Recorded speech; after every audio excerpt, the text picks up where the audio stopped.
the Dark Horse. It's been on the road only 2 times, man. Some faulty wiring in the music system.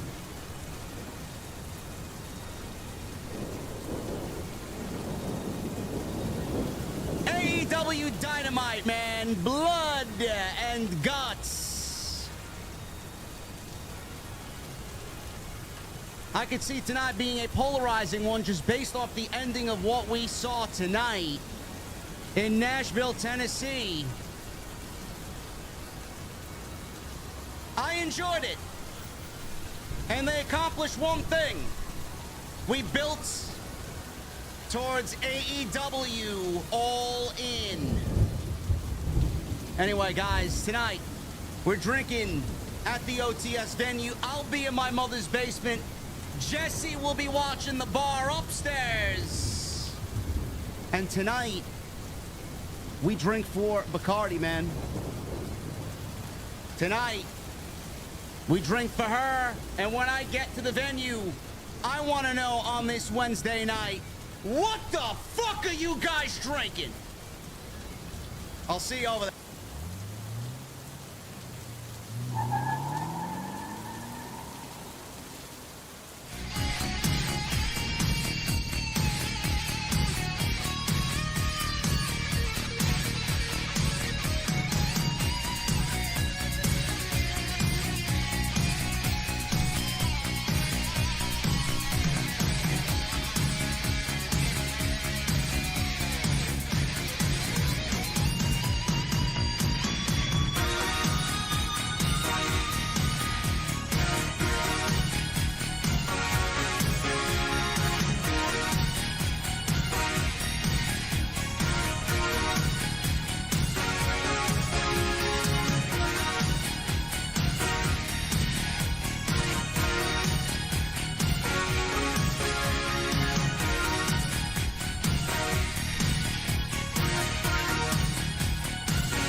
Why has Triple H been so successful?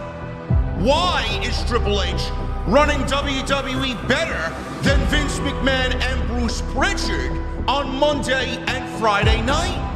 Long-term booking.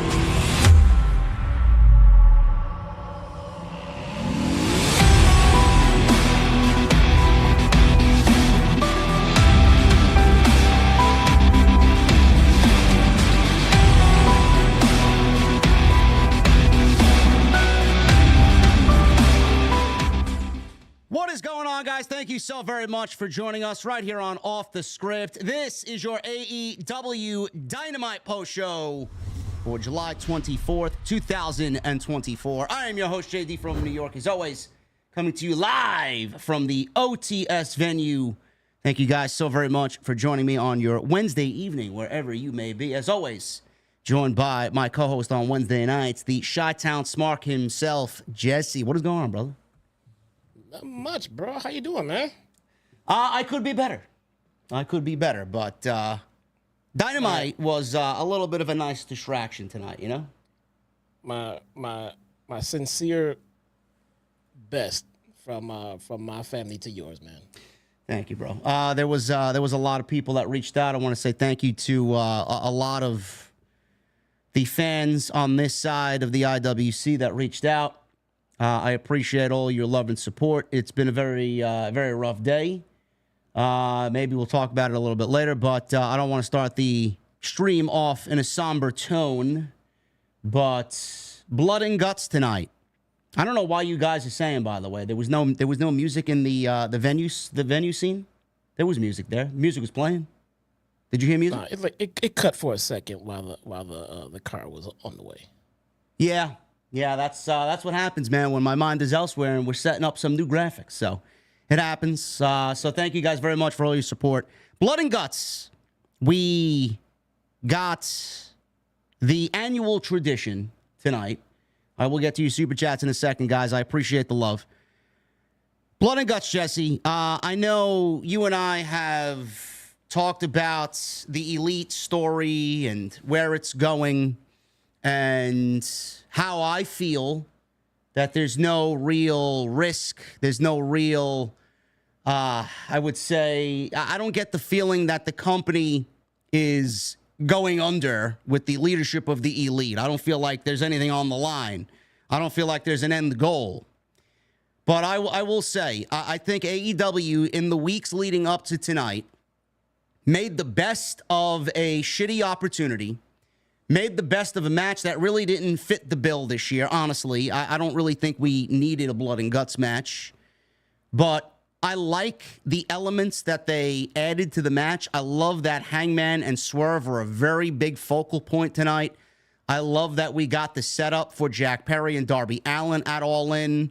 We got the Elite versus the Acclaimed probably going to happen at All In. Even though the match probably wasn't needed and there was no real heat going into the match, it did accomplish setting up several key matches for All In.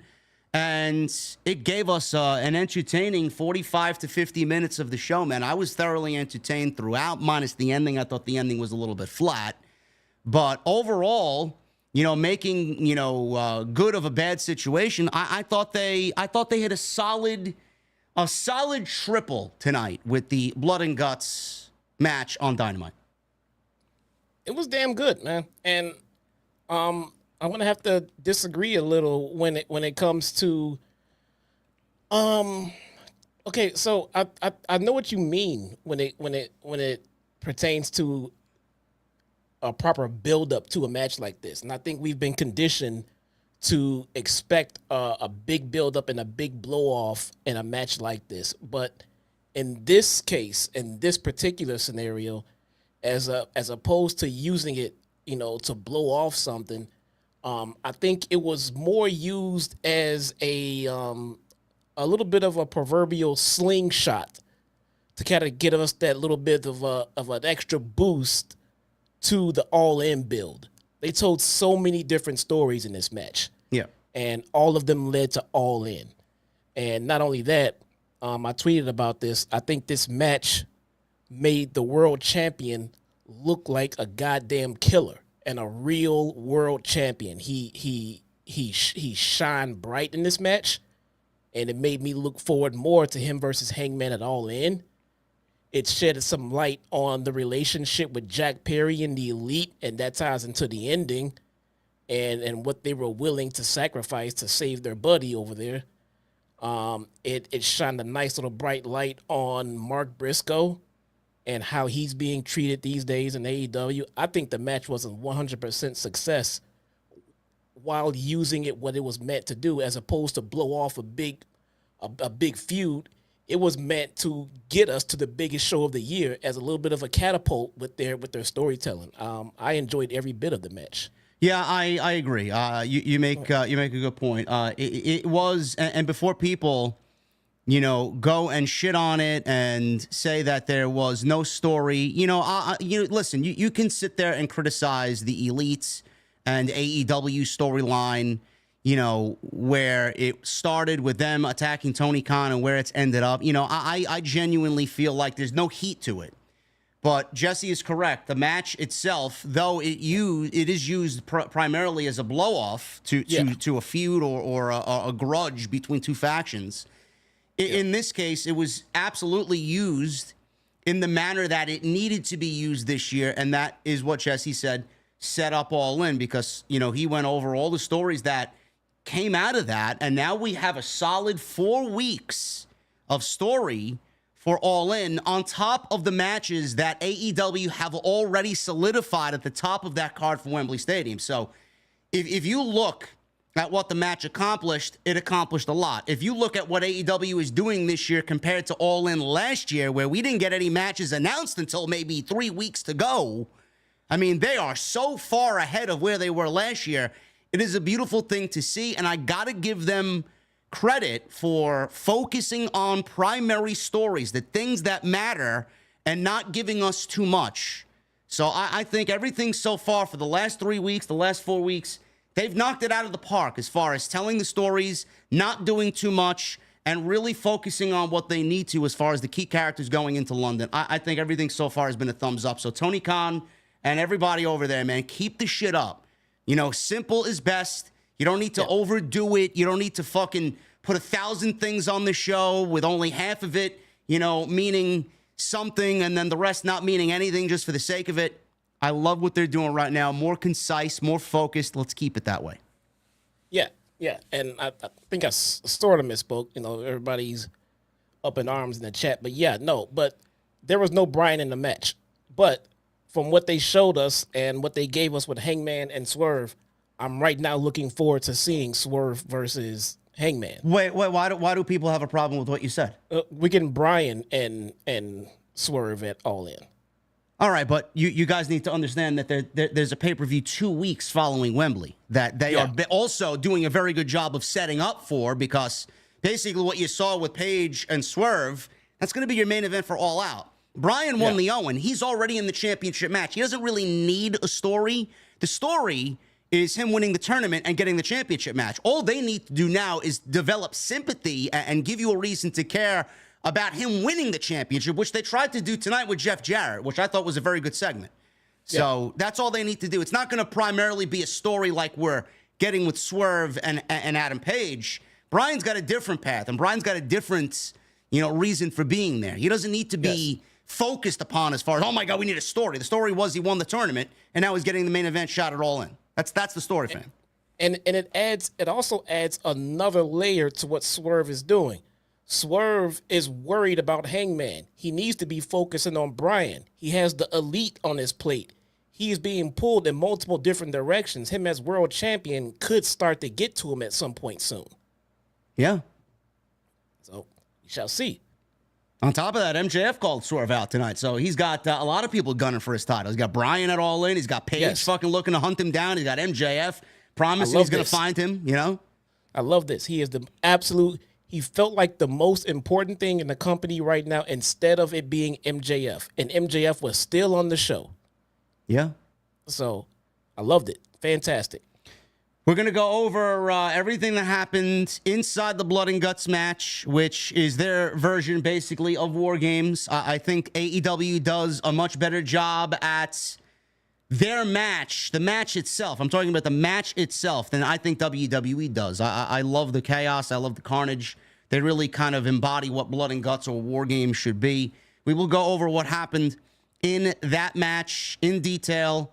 Also, MJF opened the show. He opened the show against President Biden, who was addressing the United States for dropping out of the presidential race against Donald Trump.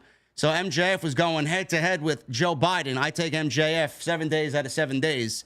But he, tonight, trashed the International Championship, and he unveiled AEW's new America or American title. A title for the United States of America, which is basically the take on the United States Championship.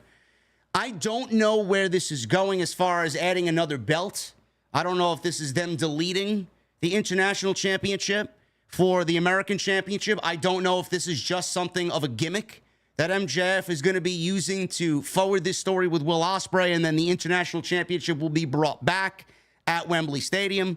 I don't know what's going on, but I got to give it up to AEW, man. Another new piece of hardware. Looks beautiful. We just don't know in which sense it's going to be used. Jesse, what'd you make of that today with MJF trashing the International Championship because he says it's worthless for the American Championship? I just took it as the title he's going to be carrying while he's international champion. And when he loses it, it will go back to the other title. MJF has to have his own damn titles, man. He had the Triple B, and now he's got the American title. MJF does what MJF wants. So while he's the international champion, that is the title he's going to carry to represent said championship. So I have no problem with that. Max can do whatever the hell Max wants, man. Well, listen, if MJF was running for president alongside Donald Trump, man, I'm voting for MJF. Bruh. It might sound like a little bit of a hypocritical oxymoron to pick MJF over Trump, but at the same time, I would still take MJF. Yeah, We will go over what he said in that promo. We got. Oh, by the way, Jesse, I need you to answer me this question, bro. What is the match for MJF at All In again? It's MJF versus Will Ospreay, man. What happened to Danny Garcia? They did a pivot. What happened to The Rock versus Roman at WrestleMania? They did a pivot to MJF and Will Ospreay from Danny Garcia, is what you're saying? Yeah, they did a pivot. Does that also mean that you were wrong? That means that I was inaccurate. Okay. Right. I was inaccurate. They teased a match and then yanked it from us. That's not very pro wrestling like, is it? You sound like one of these presidential candidates, man. Bullshit. I was dumb enough to fall for what they said we were gonna get. Listen, we're gonna get Danny Garcia at All In. That's my prediction. I think he costs MJF the American Championship or the International Championship, and then we get MJF versus Danny Garcia at All Out. So we'll embellish on that a little bit. We'll talk a little bit about that. Britt Baker was back in the ring tonight, trying to get rid of that ring rust. And we got another debut tonight in the form of Camille.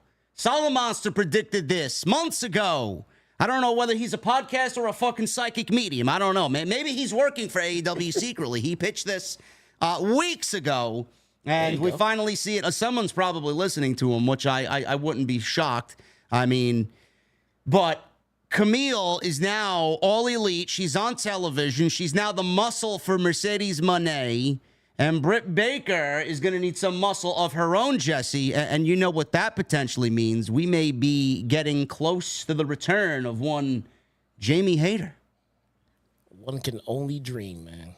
One can only dream. We'll go over that as well. I got not so much a controversial take, but I would be, if I was on the creative team, I would pitch this one thing for them to do at All In, and then bleed it into All Out. So we will talk about what's going to happen there. And Dynamite, I thought was, I wouldn't say it was a home run show. I thought it was a very, very good show. So another show in a string of good shows for AEW. They're really rocking and rolling right now with the creative, and All In is looking really, really good. And all their top stories right now are, they're looking great. Can't complain. I can't complain about much of anything right now. But let me get to these super chats, man. I know you guys have flooded the super chats.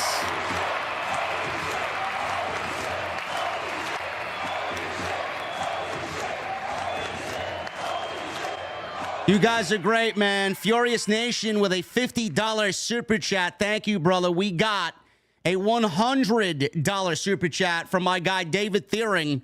He says, just wanted to bring the energy and excitement into the venue tonight, not only for me, not only for you, JD, Jesse, and the rest of the OTS chat, but also for hashtag for Bacardi. Keep your head up, JD. I and the rest of the OTS family are by your side 100%. Hashtag OTS for life. Thank you, David. That means a lot, brother. Really appreciate your support and everybody's support here in the chat. We got a $100 super chat from my guy, Jason Barker. Great show tonight. Prayers for you, JD, for Bacardi. Let's get this man some fucking love, OTS family. Jason, thank you, brother. And we got a $100 super chat from Dovey. $100 super chat. She says, everyone hold your drinks up for Bacardi. Thanks, JD, for being an amazing cat dad. OTS for life. Round of applause for everybody, man. Thank you, guys. We got some great support tonight, and we are going to start this Dynamite post off by the usual bullshit, man. I got to plug some stuff. Make sure you guys follow us on social media, first and foremost, at JD from NY206, at ChyTownSmark on X. Make sure you guys hit that subscribe button down below. Turn on the bell for notifications. Make sure you guys hit that thumbs up. We need 1,000 likes minimum. No questions asked. We got almost 500 likes. There's no reason why we can't get the other 500 by the time we get out of here, man. So make sure you guys hit that thumbs up. If you like the stream, like the stream. Super chats are open. Get them on in. Continue to send that energy my way, man. I could definitely use it. My office feels empty. Memberships are open. Always love to see some new members in the venue. We got new graphics coming. As you guys saw, that is just 2 parts to the new intro, man. We're also getting a new outro. New outro is going to be just like the intro. And it's going to be updated. I can't wait to show you guys. Deviate's working on it right now. And then after that, we got yet another project coming that's going to be towards the end of the year around Thanksgiving time. That'll be ready. So we're revamping the show. We're revamping the visuals and the graphics. Always got to stay ahead of the game, man. So thank you guys very much for that. And shout out to Deviate, man. They are absolutely a fucking blessing to me and this channel. Absolutely amazing work from the team over there. Nick, Gabe, and everybody else over there, man. Absolutely incredible. Make sure you guys go check out TNT last night, episode 58, with me and the Solomonster, that fucking psychic medium, Solomonster. Talked about the MJF and Will Ospreay chaos that ensued following last week's Iron Man match, or 60-minute match. Social media acted like a bunch of fucking clowns, pro wrestling fans embarrassing themselves, arguing over why the match sucked, which it didn't. Crazy. Make sure you guys go check that out. 3 hours of great audio and video content. House of Glory this Friday. Swerve Strickland, the AEW World Champion, is going to be showing up in Queens. I may have to have a word with him on why I'm benched again. He's wrestling in the main event against the Amazing Red. Whether or not you think that's a dream match, I don't give a shit. It's going to be a banger. Red is absolutely on top of his game, man. Still kicking and fucking unbelievable is the Amazing Red. Should be a great one. Mike Santana is defending the HOG World Championship against Zilla Fatu. So some of the bloodline coming on into House of Glory Friday. If you guys want to catch me and the Solomonster on the call, Triller TV Plus. So make sure you guys go hit up Triller TV and tune in to House of Glory High Intensity, our biggest show of the year. And tonight's show, this very podcast, tonight is sponsored by DraftKings. We will go over, my friends, over at DraftKings a little bit later on in the show. We got a big UFC pay-per-view coming up, and you guys can get in on all the action there with DraftKings. So shout out to them, and thank you to DraftKings for sponsoring tonight's show. MJF, he started the show off tonight, as he should. He is the face, the ace of AEW. And he opens the show up. He's got cheerleaders on the ramp cheering him on before he walked out. Fans erupted in boos. He was wearing a suit, showed off his international championship around his waist. I will say this, Jesse. You know, when MJF wears a championship belt, man, the world feels right. You know? When he doesn't have championship gold around his waist, man, I feel like something's missing, you know? I know, right? He just exudes champion. He looks good with the belt around his waist. So he threw his gum into the crowd, and he then said Ospreay didn't execute his Tiger Driver 91 because he's a gutless coward. Part of the story. You guys are going to see that move executed all in. Mark my words. He claimed he beat Ospreay without breaking a damn sweat. Easiest match of my life. He beat Ospreay quickly and efficiently, he said. Love the sarcasm here by MJF. Man, he believes it was effortless, quickly, and efficiently done. Unbelievable. He said wrestling analysts are calling it the most dominant victory of all time. He said he thinks a lot of people are telling Ospreay to retire, but he'd suggest he take a long walk off a short pier. But lucky really is ready to run for president. Mm-hmm. But lucky for you, Will, your grandma died recently, didn't she? Oh, my God. He says he could dig a grave next to hers, but do it a football field away from your grandmother's tombstone. Lord knows that fat skank needs all the room she can get. And then he starts laughing at himself. I kill me, I'm the best, he says. Jeez. And you know who else is the fucking best? David fucking M, brother.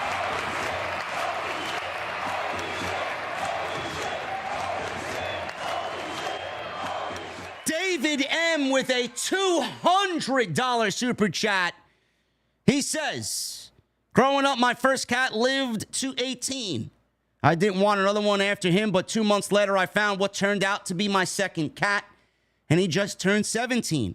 I know he's near the end, but a year ago, a stray kitten walked into my house. Spirits work in weird ways. Keep your eyes open. David M., thank you, brother. Love that you're here. Love the support. I have Bailey and I have Freddie, which you guys don't know about Freddie yet. Maybe we'll get Freddie to take Bacardi's seat behind me, but he's only a year old and he's got a ton of energy. Bacardi was just the pillow cat. She loved sitting on her beanbag chair behind me. So I don't know if I'm going to get a cat to sit in the office while I do my thing, but, you know, I still got Bailey and Freddie. But David M., yes, I will go over a little bit about what Bacardi meant to be later on in the show. I was telling a couple people today that I feel like Bacardi was like reincarnated as a human, from a human being to a cat. She was somebody in a past life, man. You know, you see cats, and some people aren't really cat people. I know Jesse's a dog person, but this cat loved differently than any other cat that I've ever experienced before. No. I'm an animal lover. But you prefer dogs in the home, though. Oh, we're thinking about getting a cat. I mean, we weren't pigeonholed to dogs. We discussed cats as well. My only issue with cats is my kids and how like just messy they are with leaving food around. And cats are very nimble to get up on countertops. Yes, they are. I have a problem with that every night. But yeah, I feel like Bacardi was reincarnated as a cat from a previous life, man. So we'll go over that a little bit later on the show when we get to the super chats. But David, and thank you, brother. I really appreciate you and everybody else's support here, man. I could definitely use it tonight, and we're gonna have a good show. So thank you guys for being here. Yeah. So MJF, he goes in on Will Ospreay's grandmother, and he starts laughing at himself. He told the fans to shut up.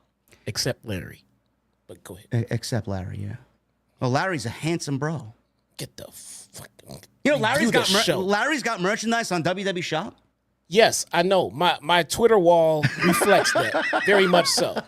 Very much so. Yes, I'm aware. MJF told the fans to shut up. He called... Will Ospreay to come to the ring and face him like a man. He says he won't because he's worthless. MJF said the fans love the international title because it was held by workhorses who wanted to try to earn the fans' affection by working hard.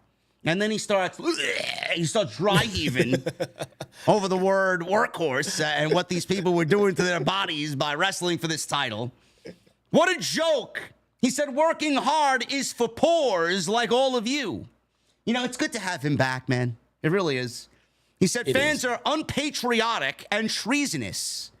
He said he deserves a title worthy of his superior intellect, bank account, and upbringing. He said the belt is nothing more than garbage. He dropped it into a trash can at ringside that was conveniently out there.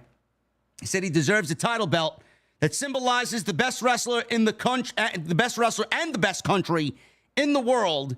And he says he's not talking about that cesspool of a nation, the United Kingdom. He then removed a covering and revealed the new American Championship. Fans then started a chant of USA, USA. He said when he talks about Nashville, he's not talking about nasty-ass Nashville. He said when he talks about America, he's talking about Plainview, Long Island, New York, the most magical place in the world. Now, I've been to Plainview, bro. I don't know what he's talking about. It is very industrial looking. I went to an old rickety record shop in Plainview, and I'm like, please don't tell me this is where this guy lives. Awful.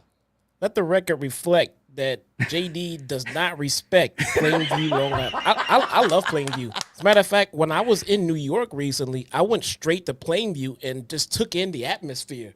And it was magical, bro. I loved it so much. Come on, man. Port Jeff, Port Washington, Manhasset, Oyster Bay. Come on. We could do better than Plainview, man. I love Plainview. So I hope you don't offend Maxwell, man. That'd be horrible. I don't know. I mean, listen. It is what it is. I'm an honest guy. I got to be honest.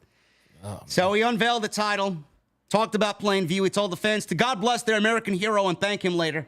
He held up the belt and streamers shot off as this patriotic music was playing. A huge American flag dropped with the images of MJF's face representing each of the stars, which is fucking ridiculous. Will Ospreay finally ran out, and he ran into the ring, and MJF fled like a coward. Ospreay said MJF was breathing out your asshole at the 59-minute mark, and he knew he couldn't beat him, so he reached into his trunks and went past his tiny little penis, and you pulled out that diamond ring and cracked him in the skull. So the crowd obviously started chanting tiny dick or tiny penis at MJF, and he started getting agitated at them. MJF stood on the stage, said he didn't cheat. He said he had a meeting with Tony Khan and Christopher Daniels, did Will Ospreay, and secure a rematch at All In. He pointed at the All In banner like everybody in WWE usually does when they point at the WrestleMania sign. MJF asked what he's talking about, stormed to the back. Ospreay took the International Championship out of the trash and carried it to the back as the segment came to a close. So, I love this. Listen, you can say what you want about MJF. Some people don't like his shtick. Some people say it's tired. It's the same old shit. This is the MJF that we need right now in the current climate of AEW. I thought that this was very well done. The promo was great. He made it personal. He acted like a prick like he usually does. He trashed the International Championship, which has been the workhorse championship of AEW. And then he unveiled a new championship to make himself look like the American hero going into an international country in 4 weeks to defend against the guy that everybody loves over there, the hometown hero, Will Ospreay. This was a very, very effective heel promo, heel segment that is going to garner MJF the maximum heel heat, Jesse, going into Wembley Stadium with the American patriotic theme and the American title. I mean, he knows what he's doing. And this was a home run segment, and it only added that much more heat to a match that we all know is going to be another match of the year fucking classic. This was spot on, fantastic. Yeah, and let's not forget, he did this all while going head-to-head with the President of the United States. Which was done by design. Oh, absolutely. I'm not going to lie, I was sitting here trying to watch both. I couldn't pay attention to them both talking, so I did mute the President. Not going to lie. You could, I just looked on Twitter for the excerpts of what he said. Some people were saying that wasn't even Biden. Oh, and that's what... Oh, some people were saying that was a body double, bro. Oh. Didn't he say that he was going to take care of his cancer moonshot? Did you hear that? What does that mean? Does he got cancer? Are we going to find a cure for cancer? Because he said we were going to find a cure for cancer. What else did MJF do, bro? MJF was not seen for the rest of the night. Good stuff, man. This guy knows how to draw genuine heat. And I don't expect anything other than the absolute loudest set of boos I've ever heard in AEW history going into Wembley. And he's seriously gonna be just the straight up American ass. He's gonna be the quintessential American going into Wembley. I mean, just everything about America that most countries hate, you can all personify that in MJF on that day. And I don't expect anything but for MJF to lose to Will Ospreay. This is going to be a great match, obviously. This was the direction that you see that they're going in. And I think Danny Garcia shows face in 4 weeks at Wembley. I think he costs MJF the International / American Championship, goes back to Will Ospreay. A lot of people are probably asking, Jesse, why did Will Ospreay lose the title to MJF in the first place? Obviously, we just talked about the maximum heat that MJF is going to get there by taking the International Championship, the American Championship into Wembley. And I honestly think, looking at the way Tony Khan has kind of set this up, Will Ospreay can't be the world champion right now and will not be the world champion in 2024. That will come later in 2025. Yeah. A lot of people were predicting, you and I both, that Will Ospreay was going to be crowned the new AEW World Champion in Wembley, and a lot of people second-guessed that, thought better of it, can't take the title off Swerve, we got to continue making him look strong, he is a great champion, let's not make him a transitional champion. Will Ospreay had a lot to say about that to Tony Khan and management as well. He didn't want to be that guy to take the belt off Swerve and make Swerve look like a transitional champion. So this is what they came up with. They took the belt off of Will Ospreay, are going to give it back to Will Ospreay because they want to crown Will Ospreay and give him that hometown moment by winning a championship that's not the world title. And they're going to do that with the International Championship at home. Absolutely. Big Pop, they're going to make the moment huge. What we saw from MJF tonight and him antagonizing Ospreay and the entire country, of London, he's going to turn that up to 10 between now and All In. It is going to get so much worse. He is going to be, you thought he was a dick tonight. You just wait. He's got what, 4 weeks to be a complete asshole and really make this win huge for Will Ospreay. And the match will be phenomenal as well. Yeah. So we got that now signed, sealed, and delivered. We got Will Ospreay and MJF for the International/American Championship at Wembley. We got Swerve Strickland versus Bryan Danielson for the AEW World Championship. And All In, just based off those two matches, and Toni Storm. Can't forget about Toni Storm going after her she's still the women's champion, going after revenge now against Mariah May. She will be defending that women's championship against Mariah May. So the top 3 matches for All In are looking absolutely stacked. So I'm loving what's going on right now. So no matter what your problem is with AEW, you can't take away that they've been doing the business for the last 3 or 4 weeks, and building to All In has been very good. Yes, they have corrected course. I truly believe that they are listening to the complaints of the community, the fans, the podcasters, all around in general, and taking a survey of what everyone's been saying, and the collective issue has been storytelling. I mean, we're not ignorant. We can see that there is storytelling, but it just wasn't enough. It wasn't compelling. It wasn't interesting enough. We needed more, better and more compelling stories, and I think they completely executed that to the T while continuing to hold up what makes them AEW and giving us fantastic wrestling, which they showed last week with Ospreay and Max. Just for some people to shit on it. I don't understand fucking wrestling fans, bro. I don't know, man. I mean, it was a complete fucking shit show last week. And I know you weren't on the stream last night because you were, doing some family business. But I mean, what I saw with my own 2 eyes coming out of a wrestling match that went 60 minutes between probably number 1 and number 2 in the entire world right now. I mean, I was flabbergasted with the reaction that people were going with last week. Like, what the fuck? I don't get it. That was pro wrestling at its finest, and it was for free on TV. And you're getting a rematch. And it just seemed like people were just looking for reasons to not like it. I'm like, I don't understand what's happening, but I don't care. I just tuned the noise out and enjoyed the match. I stayed off social media as I watched the match because I didn't get to watch it live. So as I'm watching it, I'm like, wow, this is amazing. You were the first person I interacted with. I texted you as I was watching it. And you were the first to tell me that people didn't like it. What was my response? Like, what was not to like? What the fuck are you talking about, man? People have this shit under the fucking biggest microscope in the entire world. Oh, Will Ospreay didn't sell a move at fucking 47 minutes, man. My God. Like, what? Man. I don't You're dissecting him not selling moves, yet I'm looking at MJF and Will Ospreay not even breathing heavy.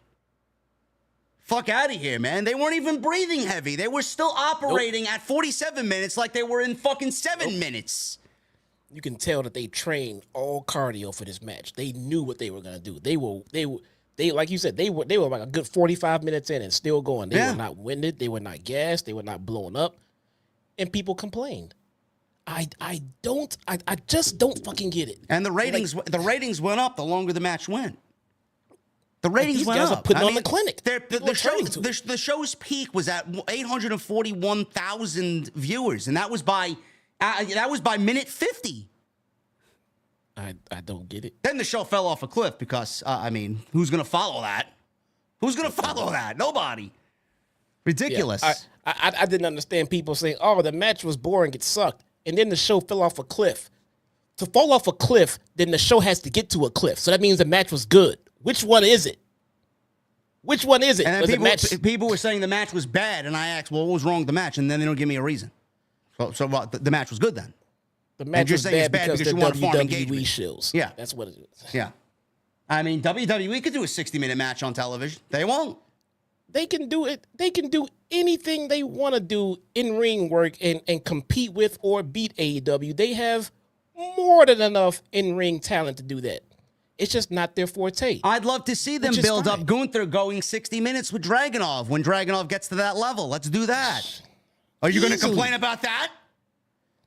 I don't get it. I don't get it. You know, I remember back in the day, bro. I know you remember this match. I'm not sure if you've seen it, but I think you did. Well, it was Gunther. It was Walter. Back when he was Walter against who was it? Not Pete Dunne. It was Tyler Bate.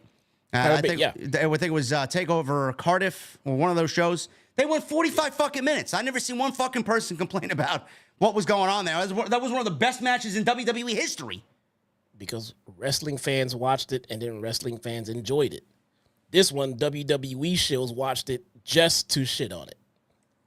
Just to shit. I'm sorry. There is no way you can convince me you're an unbiased and then they go wrestling to cage fan. match. Then they go to cage match and voice their opinions, man. Oh, man. Yeah, and you watched that and you were not entertained. That was just a wrestling clinic. Imagine you at 11:30 midnight on a Wednesday night going into Thursday morning, you going to cagematch.net and leaving negative ratings on Will Ospreay and MJF.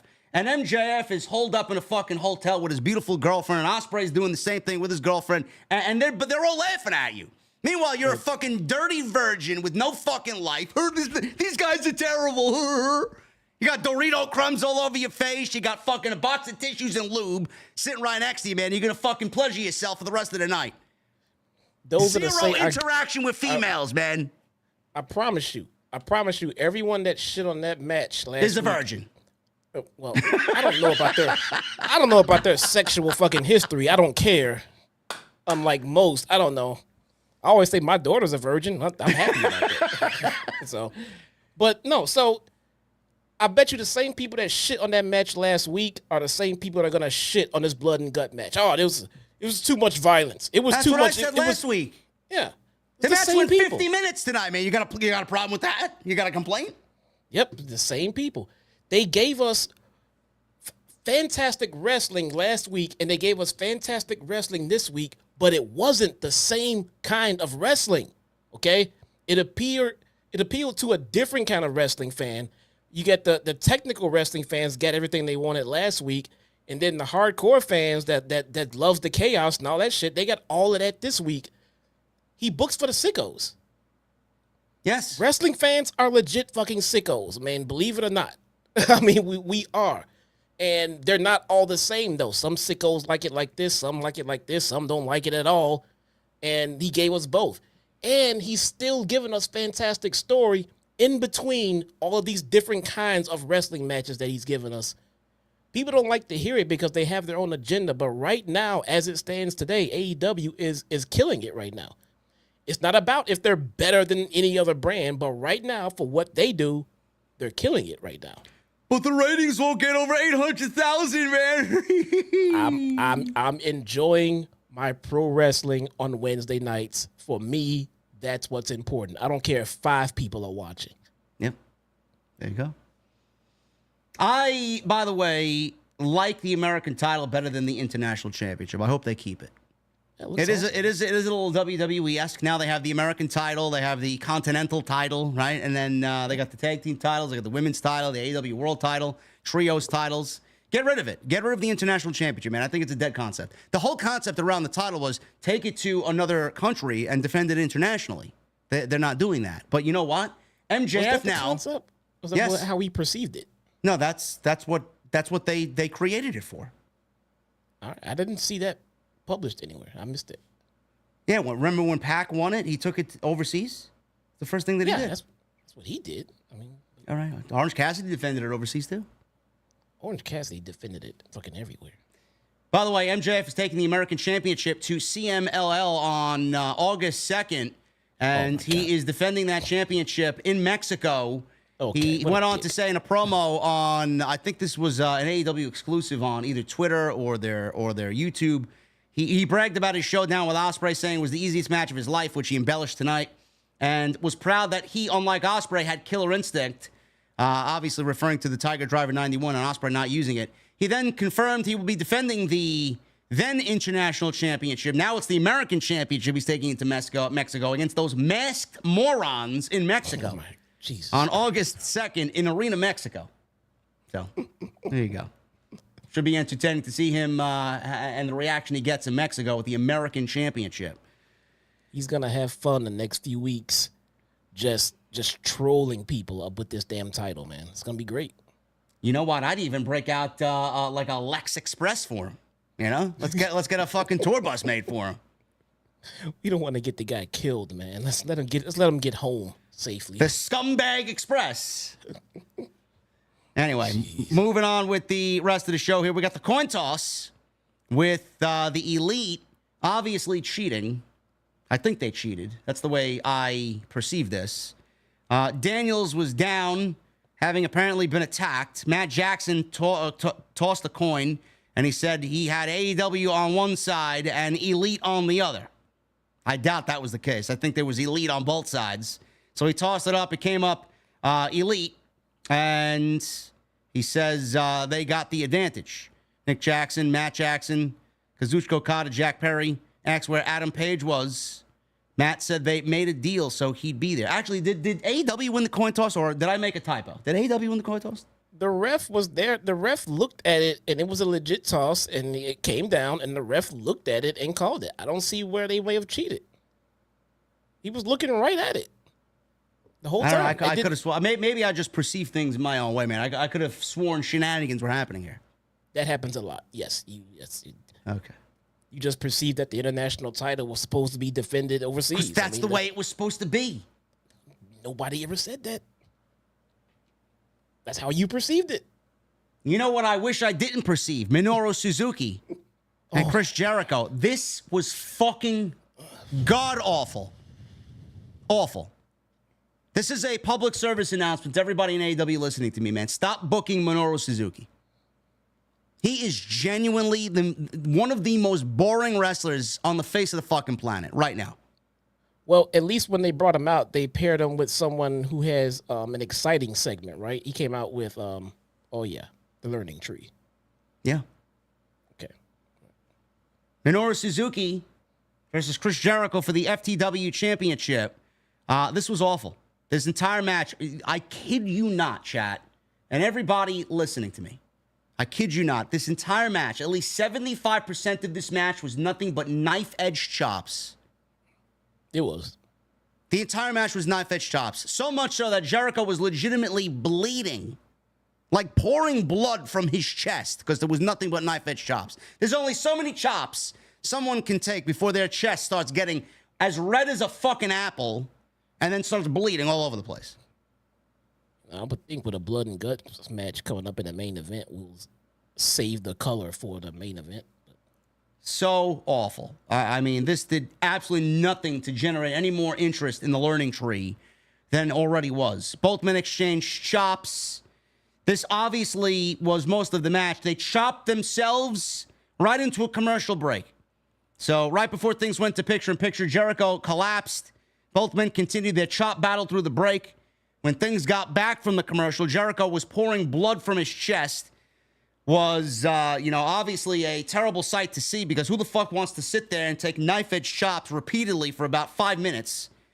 So he tried a springboard clothesline, but fell into a Suzuki armbar in the ropes.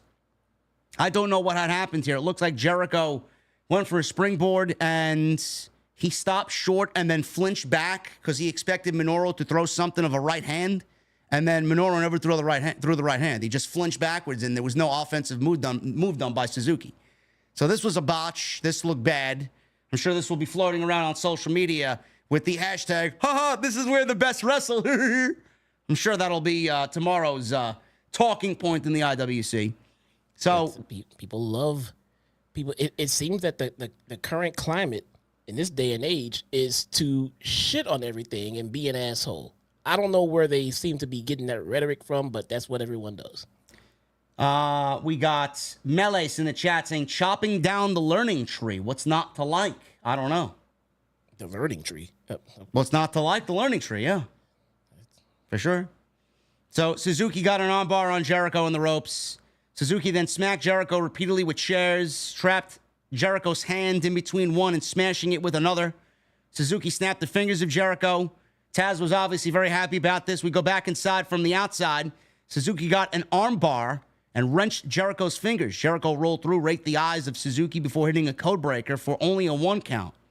Chops, obviously more chops, turned into forearms. Suzuki did a rear naked choke, but Jericho swept the legs out, locked in the walls of Jericho. Suzuki escaped. They repeated this same sequence. Suzuki went for the Gotch pile driver. Jericho hit a low blow, followed up by the Judas effect, and that was it. 1, 2, 3. Jericho retains the FTW title. You know, I thought the Forbidden Door, Jesse, was 3 weeks ago. 4 weeks ago. Yeah, that's the only time of the year where you get to see New Japan and AEW go head to head. We've had Tomohiro Ishii, and we got Suzuki, and who else? I mean, does the Forbidden Door stay open weeks after Forbidden Door? Okada is here full time. You know, we got, we got the wrestler here full time. I mean, it's hard to get excited for Forbidden Door when all year long it's a Forbidden Door. So yeah, you're right. Well, it's tough to get excited about a fucking Minoru Suzuki match. Never mind Forbidden Door. I'm tired of seeing him, and stop booking him. He is boring. He offers nothing. All I hear is people picking up the remote control and changing the fucking channel when he's on. This was garbage. Yeah. So post-match, Jericho posed with the title, only to get locked in a choke. He then got hit with the Gotch pile driver by Suzuki. Brian Keith, the Bad Apple, and Big Bill, the Redwood, hit the ring. They're no longer banned from ringside. Shibata's music hits. He sneaks up from behind, low-bridging Bill outside before hitting a big move on Brian Keith. Shibata and Suzuki are left in the ring as the Learning Tree bailed. So if you are wondering what Jericho's Wembley match is going to be, looks like we're getting some sort of stadium stampede. That's my prediction. Great. Sounds exciting, man. I know what my bathroom break's going to be. Oh, my God. Renee Paquette backstage with the new CMLL Women's Champion, Willow Nightingale. That's the same championship that Stephanie Vaquer had to vacate because she went to Stamford, Connecticut. So in comes Willow and wins the championship. Great on her. She's had a great year. And she was, yeah, Jesse. It seems like this was like all, I don't know, like all preordained and pre-planned. Yes. If you come over here and do this and do that, then we'll get, Mercedes this title, and we'll get Willow this title, and Stephanie's gonna go to WWE, and everyone wins. Are you saying that this is going to be a third title that Mercedes grabs eventually? I wouldn't doubt it, but I don't think so. The belt collector? Yeah, pretty much. The CEO should be doing that ridiculous dance. CEO? It's still in the music, by the way. It's Man, did she ever embellish on the dance the way she does in WWE? No, right? No. This is a lot more embellishing of the CEO dance. More like obnoxious, but yes, same thing. Listen, she's a heel. She is now because the crowd made her one. Good. She works better that way anyway. She does. Stokely interrupted Willow and distracted long enough for Chris Statlander to blindside and hit an F5 onto a big production crate. Hathaway challenges Nightingale to a title eliminator next week for the CMLL Women's title. They'll wait for her answer when she wakes up. I don't know why we have this title on television when we have our own titles here. See, they do a lot of right in the last few weeks, and then they give me a wrong. I don't want to see the CMLL Championship on Dynamite. I don't give a shit. I don't. It's great that Willow's the champion, but if you want this title to be defended, it should be defended over there, not over here. Yeah, it's easier to book a story with a title involved than to not. I mean, I guess it's not that hard to make a match interesting without a title on the line. But I think their feud has been interesting without a championship. Now we got the CMLL Championship, which nobody gives a shit about, involved. There's just too many titles. There is too many titles. There's too many titles. Renee was interviewing Bryan Danielson earlier in the day, and this was a very good segment. This set up the sympathy card for Bryan going into All In and his world title match against Swerve Strickland. So earlier in the day, Renee interviewed Bryan Danielson, and Bryan was telling Renee that his doctor told him his neck is fixable, but he has to make sure it stays fixable. He told him to enjoy the moment at Wembley. All of a sudden, Jeff Jarrett walked in and interrupted the entire promo. Jarrett walked in and said Danielson overcame the odds, and he didn't. Jarrett was very upset that he didn't advance in the Owen. He didn't, and he couldn't have been more proud than to stand in the ring and hand him the Owen Hart Cup tournament. He told Danielson that he has a lot of physical healing, but also mental healing. He said, it sounds like he's got one foot out the door and is even making an excuse. If you're going to go all in, then go all in. He sat next to Danielson and said, a lot of people believe in him, and I'm at the very top of that list. Jarrett then left. Renee asked how that sits with him, and Danielson said a lot of what he said is true, and he has some work to do. So the sympathy card is being developed for Bryan. This is obviously from what the reports have stated, and Bryan even stated it himself last year, that this is going to be his full year, and then after this is it. This is his last full-time year, and then he's going to take a very, very reduced schedule. Does he win the championship at Wembley? Who knows? Tony Khan wants what Tony Khan wants, and if Tony Khan wants Bryan as the champion, then Bryan's going to win the fucking championship because it all ends with Tony Khan creatively. But he's not going to hold it for long if that's the case. I don't think Bryan wants to win the championship. I don't think Bryan wants to win the championship, and I don't think it's right for Bryan to win the championship. I think Swerve beating Bryan is just going to be as big as him beating Will Ospreay. So yes. I feel like Swerve needs to win. Listen, AEW did one thing at Forbidden Door. They told everybody, we are going all in, no pun intended, on Swerve Strickland. You cannot let up on that now. He beat Ospreay, and he needs to beat Bryan Danielson. This is your guy. I don't give a shit for how long it is, but at least till the end of the year, this is your guy. He is now finally just gaining momentum, and he feels finally like a world champion. You cannot take this title off of him. You can't. He needs to beat everybody. Yeah, and he's already beat Ospreay. He's gonna beat Bryan. Needs to beat MJF. He needs to beat them all. He needs to beat everybody. So this was a great promo, and I'm looking forward to the match because the last time they wrestled, it was on Dynamite back in October, and that was before, I believe, the Wrestle Dream show, and it was a great fucking match. I mean, it was one of the best opening matches in Dynamite history, so that opened the show. Imagine how great they're going to be when they're in the main event of the biggest show that they do all year, so it's going to be a banger. Yep. Britt Baker. She went one-on-one with Hikaru Shida. A lot of history between these two ladies. They even had a video package all queued up showing you the history between these two ladies, which I very much appreciate. One of the things, Jesse, that we were looking forward to was how Britt was going to operate after being out for nearly a year. And she's in there with somebody that she works very well with. I will leave you the floor first, bro. In regards to Britt Baker, from what you saw tonight, how do you feel about Britt's in-ring performance tonight after 10 months? So I think the match was fine. The match looked like she's been out of action for an extremely long time. Yes. Okay. Which is exactly how it's supposed to look. Anything better than that, I would consider a miracle. She's human. She had a life-altering medical situation. She had constant pain. She had all kinds of things going through her head. I mean, what can you expect from any other human being, I mean, it's going to take time to get in the ring, get back in the ring, and get back to rare form. I think an opponent like Hikaru Shida is exactly what she needs, exactly what she got. It's going to help her timing. It's going to help her get reaccustomed to the bumps and everything else, and she has someone like Shida that's going to help protect her in every way. To help, I mean, when you come back from injury, there's also always that thing of fear of getting re-injured. I got that from Chris Statlander when she returned from her knee injury, and she said that when you return, there's always that fear of re-injuring the same thing that had you out. So once you can get past that fear and get that comfort level back under your belt, you can start to get back to doing things without the fear of getting hurt. When you start doing moves and you start having the fear of getting hurt in the back of your mind as you do said moves, they're never going to come off as crisp and as great as they did before you got hurt. So these reps that she's going to get in between now and All In is going to be exactly what she needs. From what I saw, it looks like she'll be ready to go by London.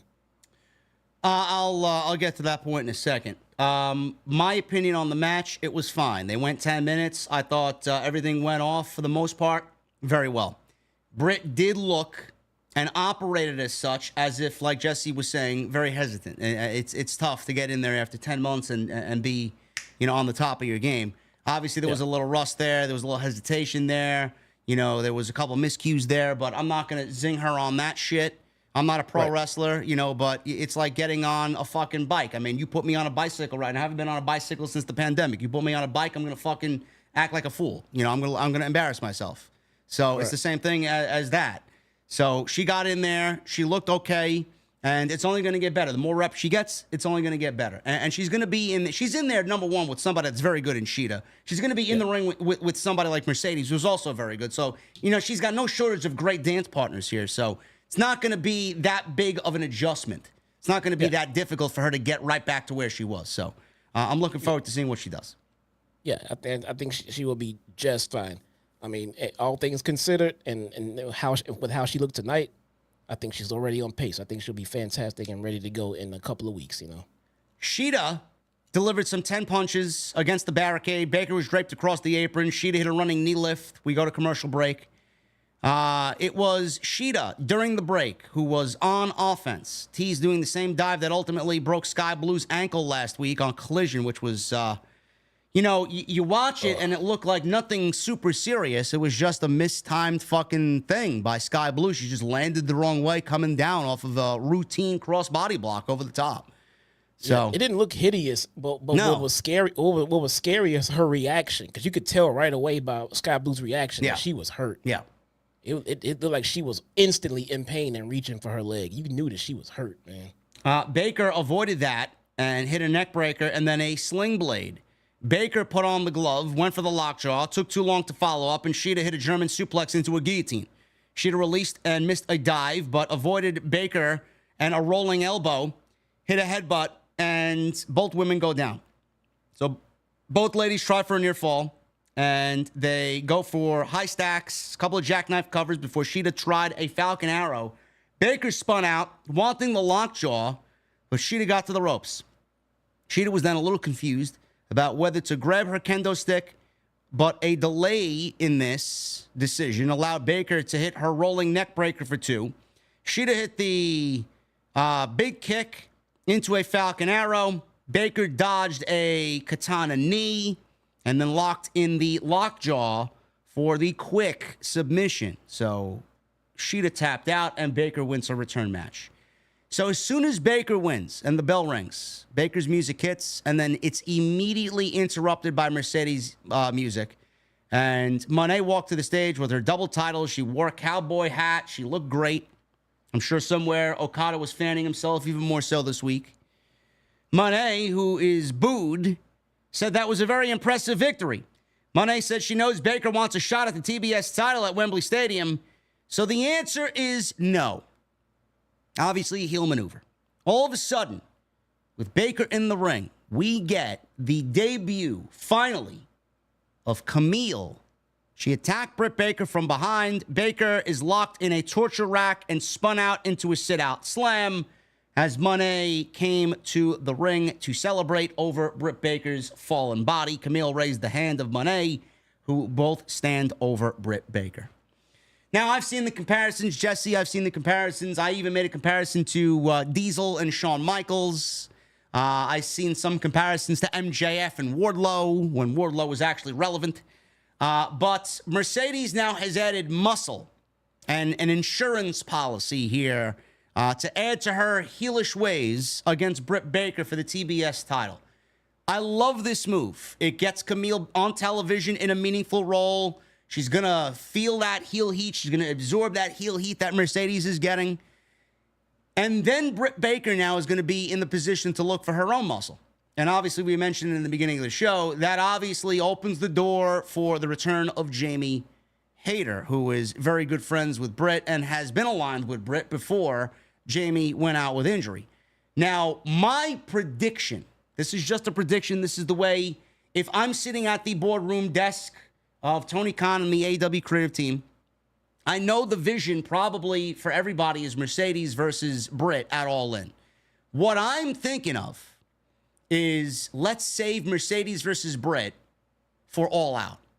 If Jamie is due back in this storyline, and this is the way it's going to go, we should realistically see Jamie Hayter in the next 4 weeks. Jamie Hayter and Britt Baker versus Mercedes and Camille at All In is the direction that I would go. Just what do you think about that? So there's a lot to unpack here, all right? And maybe I'm just in the mood to take fucking heat. I don't know, but I think the debut of Camille was extremely lackluster. Yes, right? I agree with you 100%. I mean, I just don't think it was done correctly. Now, yeah, who is she? Yeah. Now, look, I understand it's not to say that every debut needs to be a big shocker and a huge ordeal. I get that, but to someone like me, I have no idea who she is. I've never seen her work. Okay. The way she's come in does not seem like it's a big deal. She's already come in as someone else's heavy. And to then say, well, when we're going to get Jamie back and then we can see Jamie and Britt Baker. Well, if Mercedes and Britt is the goal and Mercedes brings in Camille for a heavy and we bring back Jamie Hayter to do what? To be Britt Baker's heavy? Jamie Hayter was fucking champion before she left. I really don't want to see her come back and to be someone else's help, to be honest with you. I mean, to me, Jamie Hayter was a bigger deal than to come back to be Britt Baker's heavy. But again, like I said, maybe I just woke up and chose violence today. But I would like to see Jamie Hayter come back and be a bigger deal than to just tag team with someone that we've already seen her paired with for the time that she was here. I mean, that you're gonna come back and put her in the same role. As a matter of fact, lesser of a role. She's gonna back up Britt Baker while she goes for the title when Jamie Hayter was fucking champion before she left. She was a bigger deal. I understand that, but you got to see how the landscape now. Jamie Hayter's been out for what, 18 months? The landscape since she's been out has changed dramatically. This is not the same, nowhere close to being the same women's division as it was 18 months ago. Right now, we got Mariah May, who more than likely is going to win the women's championship from Toni Storm. I know a lot of people are like, well, Jamie Hayter should really go after the championship that was taken away from her when she lost it. That's great, and I'd love to see that eventually, but you can't do that immediately, and you can't rush into that immediately, because if Mariah is winning the championship, they are going all in on Mariah May. I mean, she's had more of a focus than any other woman outside Toni Storm and Mercedes in this entire division. You can't immediately put her against Jamie Hayter because that is not going to end creatively well. So what I think is the best course of action here is get Jamie Hayter's feet wet again, align her with somebody that she's familiar with and the fans are familiar with as well, and get her involved in this thing. Have her work off some of that ring rust with Camille, with Mercedes, and then eventually, when this is over, sometime next year, we start building Jamie away from Britt. It could be amicable. It could be, you could maybe feud them together. I don't know.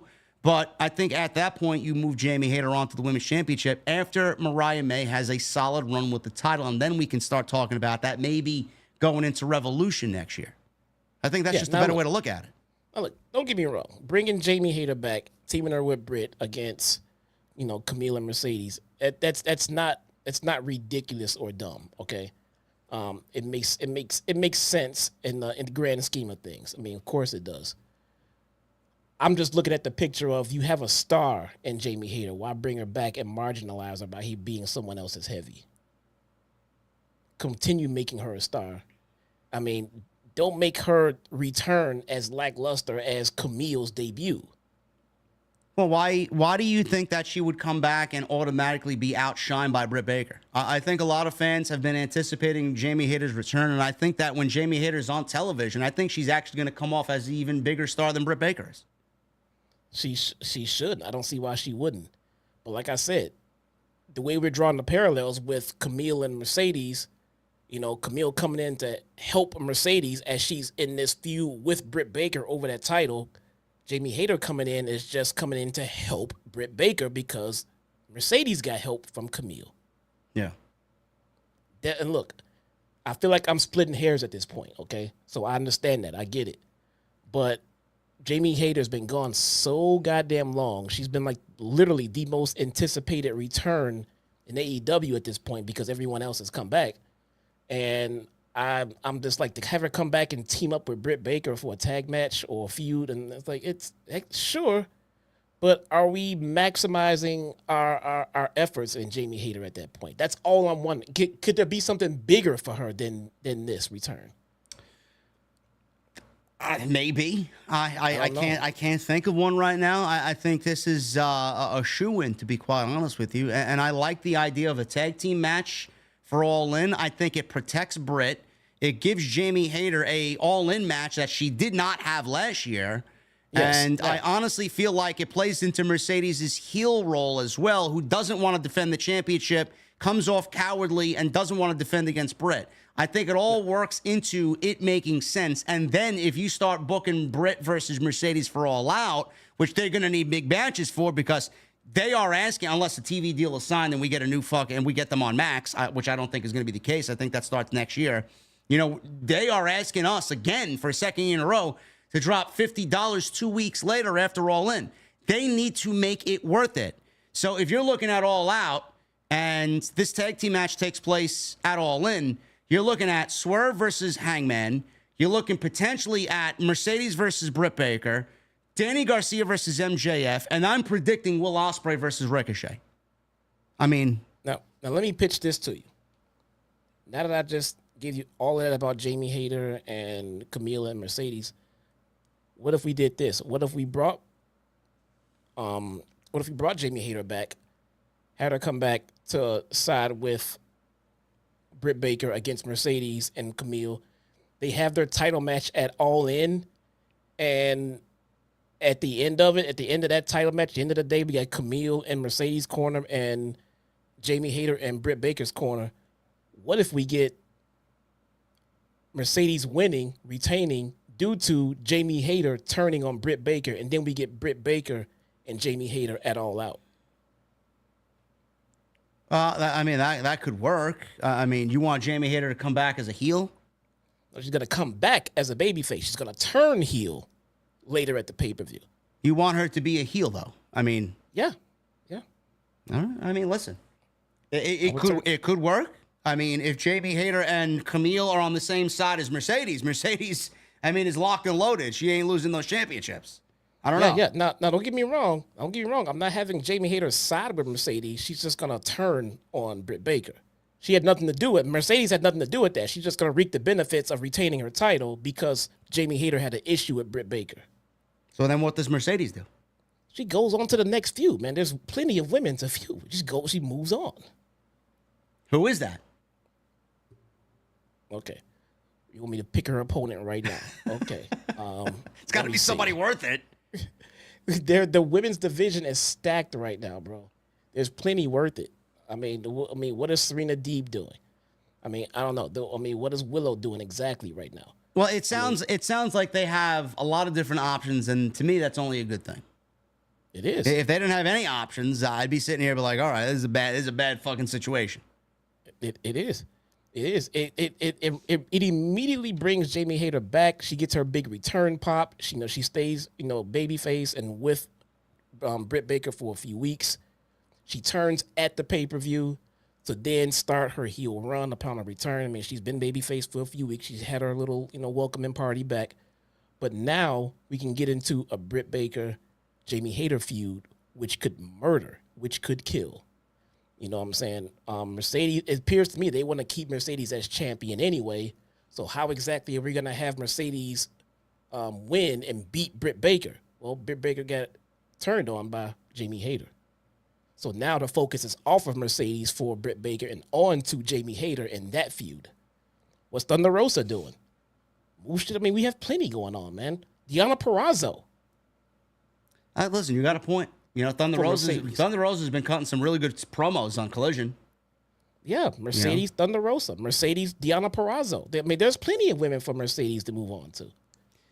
And we can come back full circle to this Britt Baker, Mercedes feud when at that point, Britt Baker comes out on top. Well, it's going to be interesting to see. I'm pitching that tag team match for All In. We'll see if that's actually the case. But this obviously is a slam dunk for Jamie Hayter to make her return. So that's what everybody's predicting. We'll see if it actually plays out that way. And shout out to Solid Monster, who predicted Camille being the muscle for Mercedes weeks ago.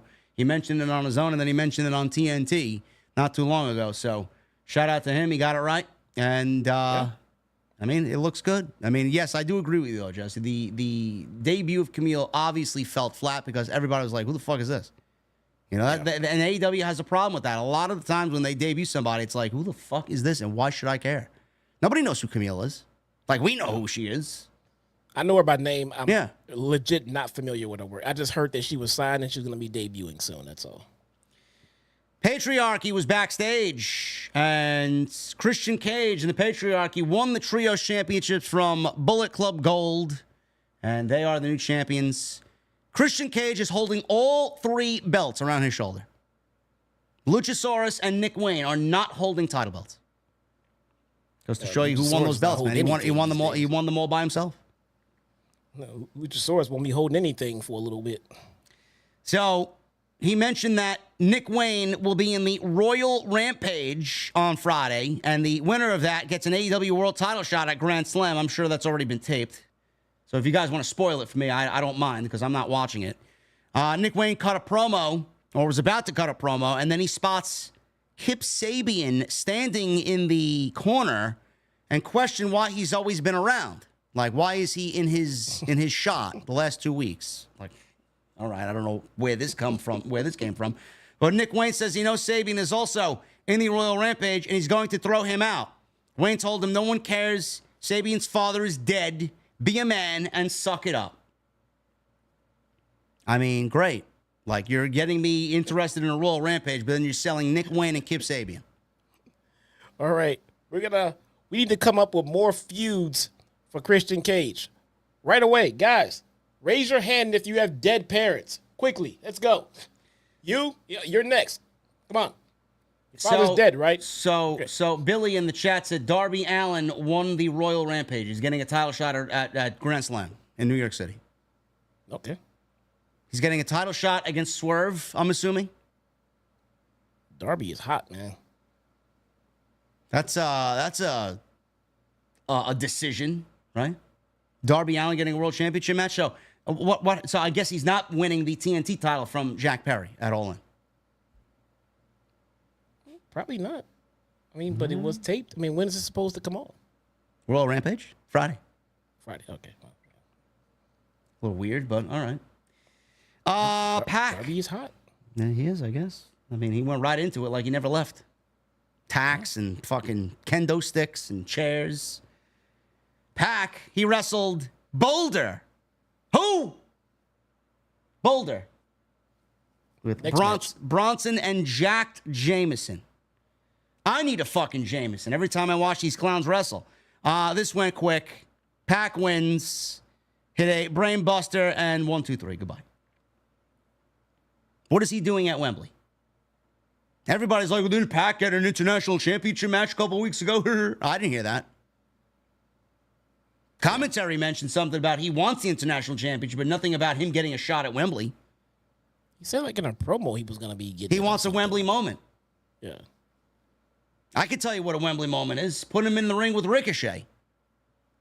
Have them open the show. There you go. Who wins? I don't know. Who gives a shit at that point? Ricochet. I'm not going to bring him over and job him out. Team AEW backstage. Swerve said the spirit of AEW was on the line tonight. That what's on the line? The spirit of AEW? That's what the winner gets? Who cares? As these warriors are ready to get violent. Strickland says he's the leader, but Darby cuts him off and says he's not the leader. Tonight is about getting even with the elite. Strickland says this is all said and done. They can get violent with each other when it's all over. So there you go. I guess they kind of tease it right in front of you, and then they had Darby win the Royal Rampage. Yeah. Caster and Bowen said this isn't about them. It's about getting even with the Young Bucks. Mark Briscoe interrupts, said the elite is about to divide and conquer, and which they can't let happen. Briscoe says his team is ready. He gets them amped up, and he's trying to be a cheerleader, but everybody just wants to get in there and fucking burn this shit down to the ground. They want to fight. Yeah. We got Mariah May, Glamour Mariah May, or the Glamour Mariah May, against a local jobber, Caitlin Alexis. This went 1 minute. So Mariah hit a couple of drop kicks here, very nice looking drop kicks. She then beat Alexis down before kissing her forehead, hits the Sweet Chic music, Mayday, and a Storm Zero, which is Tony's finishing move. 1, 2, 3. The music for Timeless Tony Storm hit. Mariah May acted shocked, and it was initially a ploy. All of a sudden, someone appeared behind Mariah May, ripped off a wig, and revealed herself to be Tony Storm.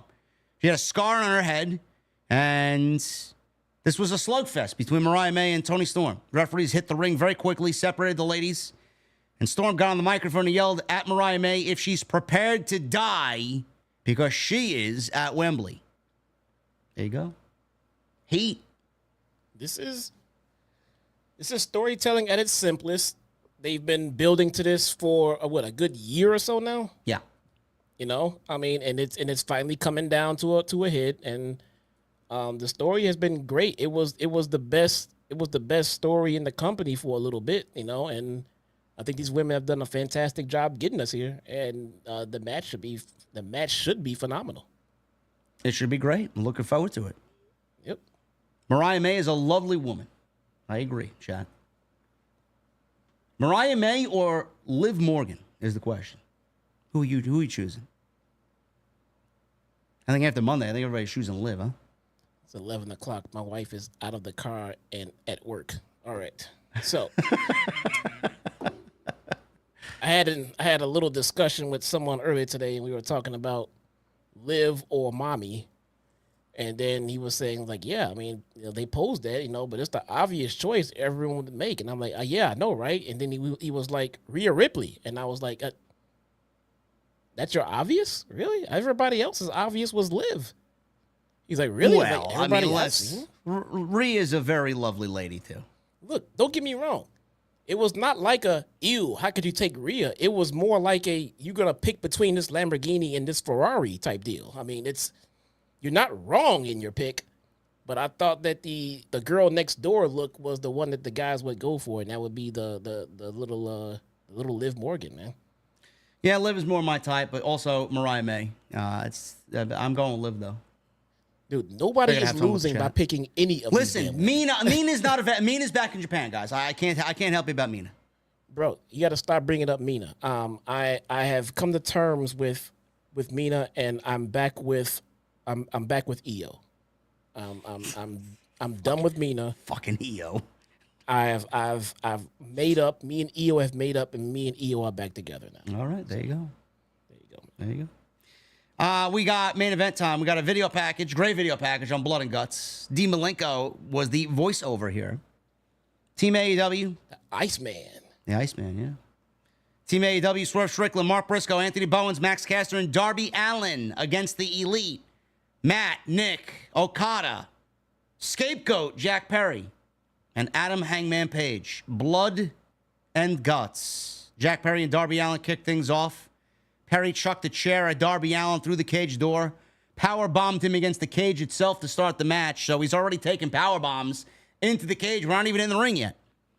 Perry set up the steps, used it as a launching pad to send Allin into the crowd where they brawled. That was a nasty bump that Darby took into the crowd. He already got cleared, and now he's going to be uncleared. He's doing Darby shit again. He dumped garbage all over Jack Perry, did Darby Allin, before clotheslining him back to ringside. In the ring, Perry took at Allin with the trash can, choked him out with a rope before long darting him into a trash can that was propped up in the corner. Darby spit on Perry and fought back, and then Nicholas Jackson was out with a suitcase and a chair, so the Elite had the advantage. Nicholas waved at the camera, "Hi, guys," before hitting a slingshot-assisted leg drop with Jack Perry. Allin fought off a double suplex, but was launched into the cage by Nicholas, and he hit a super kick, wedging Allin between the ring and cage, going into the first commercial break.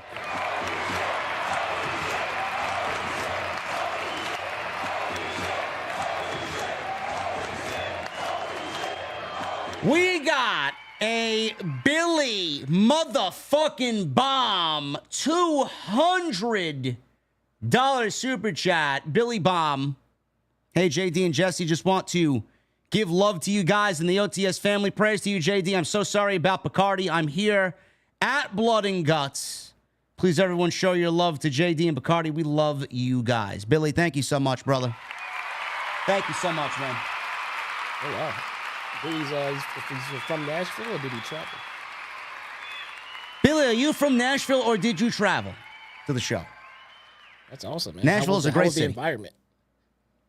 Were you able to see with those double cages and everything? How did it turn out? Yeah, we can have Billy be our on-site correspondent. Yeah, man.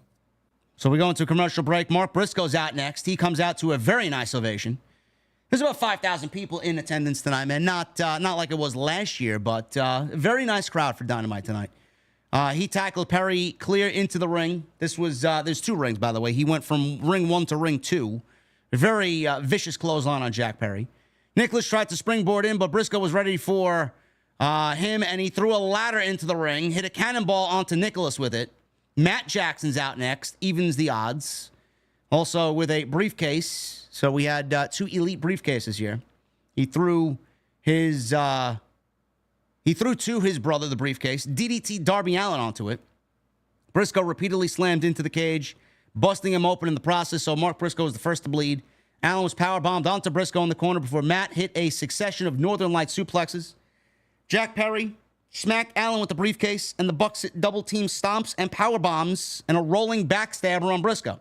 Anthony Bowens comes out, and he goes right after the Elite. Matt chucked the briefcase at his face. Briscoe was crotched on the top. Darby Allin was about to suffer a TK driver, but Briscoe flew off the top with a cutter. And while Allin hit a scorpion death drop at the same time, Allin smashed down with a thumbtack-covered skateboard onto the back of Matt Jackson.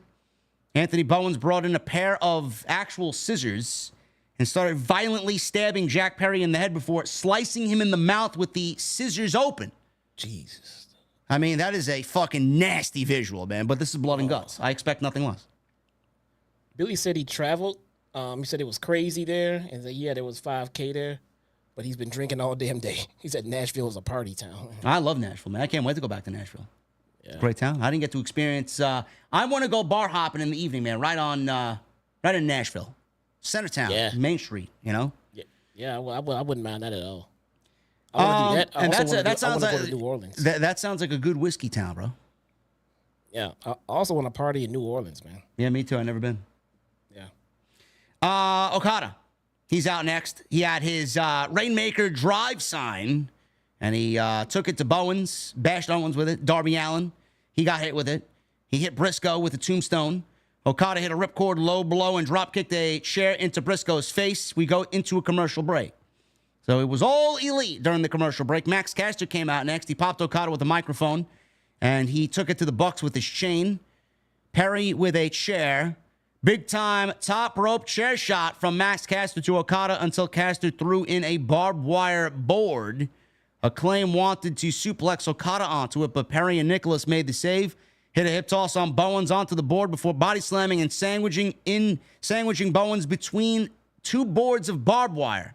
And then Nicholas hit a swanton bomb through it. That looked like it sucked. Yeah.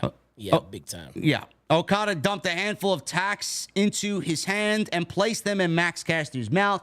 The Bucks, they pumped up their sneakers and then super kicked Max Caster in the face with thumbtacks in his mouth. My wife walked into my office as that spot was happening, and she turned and looked at my screens and ran the fuck out. I mean, that was the tamest of everything, honestly. Yeah, I know, right? Hangman was supposed to be out next. His music hits. He never came out. And I knew exactly what they were doing here. He didn't want to be in the match until Swerve was in the match. Yeah. I thought he was in the back beating down Swerve. Me too. I thought he was going to just throw Swerve out of the tunnel. Yeah. That did not happen, though, so he never showed up. So this allowed Team AEW to fight back as a team because obviously, you know, the Elite would have had the advantage. Now they don't. Excalibur said if Paige doesn't show up, this match can't officially begin. So I guess what's the point of the match then if that's the case, huh? There you go. Bowens wrapped barbed wire around his leg. He hit Scissor Me Timbers on Nicholas. Swerve comes out. Final entrant for Team AEW. Hangman Page all of a sudden sprinted out and attacked Swerve in the aisleway from behind. Pulls out a pair of handcuffs, and he handcuffs Swerve to the cage on the outside. Meanwhile, Okada hit a rolling corner DVD onto the barbed wire boards on Briscoe. Page decked Prince Nana and screamed that Strickland didn't deserve the world championship. He's going to eat him alive. Matt Jackson screamed at Page, who was not listening. telling him to listen, get into the ring. You made a deal. If you don't get into the ring, you're fired. Page got into the ring. He finally listened. He got into the ring. Matthew demands the door to be locked. As an EVP, the match officially starts. Page and Okada started shoving each other at the bell as Team AEW minus Strickland, still handcuffed, fights back. We go into another commercial break. Now, we get something that happens here, and I want to pass this along to Jesse because this was exactly my mindset, and I want to see if he thought the same thing. Now, it could be the other, which I'll get to, but I'm going to say this. I don't want this to happen, and I've been questioning what Adam Page does it all in because obviously he's not fighting for the World Championship. Jeff Jarrett came down and stormed to the ring with his guitar. Brandon Cutler was out there trying to put a stop to it. Daddy Ass appeared, did the DX suck it, levels Cutler. He then gets nailed with Jarrett's guitar as well. Jarrett helps Swerve unhook the handcuffs. Nana's got a pair of pliers. Swerve gets free. He gets into the match. Jesse, do you feel after this spot with Jeff Jarrett getting out there, obviously he had a problem with Page. Jarrett was beaten by Page in the Owen. Do you get a sense that they could potentially be doing Jeff Jarrett versus Adam Page at All In Wembley? That's not what I took from this at all, no. No? You think they're going that way? I would not be shocked. No, that's not where I was thinking at all. I've been the biggest critic of how they've been using Jeff Jarrett on this platform, and I was prepared to say that I think this was a pretty damn good use of Jeff Jarrett. I did actually enjoy. I actually enjoyed the way that they used him. You know, in-ring shenanigans and all this other bullshit. That's right up Jeff Jarrett's alley, man. Yeah. You know that's kind of what brings him to the dance, and to highlight him in this way, this is the kind of stuff from Jarrett that I don't mind at all. It's using him in the tournament that we all know that he had no way in hell of winning. That's what I did not agree with. But things like this to help further tell a story and that it makes sense and everything like that, I thought this was A-okay. I thought this was right up Jarrett's alley, and I didn't mind this at all. So Jarrett helps, along with Nana, to get Swerve free, and he's in the ring. Took everybody out. He and Page staring at each other. One's in one ring. Page is in the other ring. Fans are chanting, holy shit, holy shit. When they are both in the ring together, it is the most genuine thing that is on AEW television right now, man. I love the feeling when these guys are together because it feels fucking real. And this is one of the best feuds in AEW history, man. When these two together, they make magic. Yeah, absolutely. So they are staring each other down. They slug it out. Strickland dodges a buckshot, gets trapped between the barbed wire boards. Allen flies in with the code red. Everyone hits big-time moves until Strickland stalks down Page in the corner with a staple gun, which was a callback to their Texas death match at Full Gear. Matt hit a low blow on Strickland and opens up one of the briefcases to reveal multiple staple guns. Is that what they carry around to these boardroom meetings, man? Staple guns? You never know, man. They have the right to arm themselves, right? I guess so. Second Amendment. Tony, how are you letting these fucking these thugs carrying around staple guns backstage, man? Come on. There you go, man. Strickland is surrounded, and the Elite, who all staple Strickland, ultimately laughs because he's a sick fuck. Strickland got a hold of one of the staple guns, and the Bucks, Perry, Okada, I mean, they all get stapled. Okada gave him the finger, and Swerve stapled Okada's middle finger. He stapled Jack Perry in the neck. I legit laughed out fucking loud when he did that to Okada. I burst the hell out. My family thought I was going crazy. I laughed my ass off. I thought that was fucking hilarious, man. Loved it. Stapled Okada's middle finger. Page flew in with a buckshot. Strickland ducked, and Okada took the move. So Page accidentally hit Okada, who he shoved earlier in the match because there was a disagreement when he didn't want to get in, and then the Bucks forced him into the match. Okada got in his face and said, bro, what the fuck are you doing? So my question now, follow-up question to you, Jesse, is are we going to get Page versus Okada at All In? Yes. That's what I was thinking. Why does that make sense? Because they've been teasing it for the last few weeks. They teased it backstage when Hangman tried to go see the Bucks and he had to get past Okada first.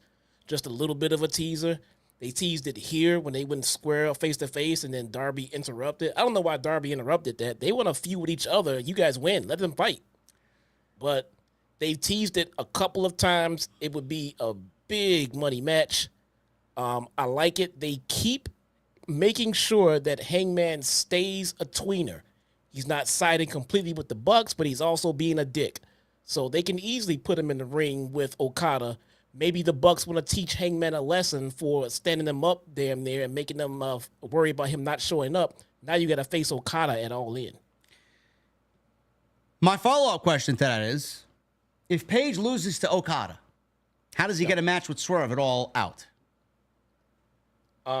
Is he getting a match with Swerve at All Out? Is that? I don't know what else the main event would be. Who says that? They have plenty of time. What is the rush to get the Hangman and Swerve? That's the match people want. Why the hurry? We can get there. What does Swerve do it All Out? Look, bro, we'll come up with something for Swerve for All Out. You got 2 weeks. You can't just throw a random opponent in there. Well, they've been building to opponent? it for fucking weeks since the start of the tournament. The fuck is he back for? Like we just said earlier in the show, though, Swerve does have quite a few different people aiming at him. It shouldn't be that hard to find him an opponent that is relevant to what Swerve is doing, right? Why don't we just do Okada versus Takeshita and then do Page versus Jarrett, have Page beat Jarrett, and then Page versus Swerve at All Out? Speaking of random matches, where did you pull Takeshita from in all of this? I don't know. Me either. Who gives a shit? That's random as shit, man. Are you going to complain if it happens? Let's be honest. We're going to complain one way or another no matter what they do, right? I mean, I don't know what Okada's doing at All In. If anybody's got a great idea, I'd love to hear it. I feel like they're going to go with Okada and Hangman at All In. Now, is it for the title? I mean, I don't know. If they make it a non-title thing, then it's much easier to have Hangman win. Or maybe. Or maybe they do it backwards. Maybe we get Page versus Okada at All In, and then we get Page versus Jarrett at All Out. Maybe. Could be, I guess. But again, what's Swerve doing? It's a good question. I don't know. See? That I don't know. Okada versus Takeshita. We need Okada versus Takeshita, says Joey Clemenza. Does Swerve defend at All Out? Yes. He does? He has to. Okay. I'm just asking, why does he have to? Because he's the world champion. Okay, but we're getting ready to go into pay-per-views with guys like MJF and Will Ospreay as champion. It seems like they could headline a show. I guess he doesn't. I guess he doesn't, but I mean, is Swerve going to turn down a challenge? No, never. Can't do that. I don't know. Again, there's several options. I don't know which way they're going to go.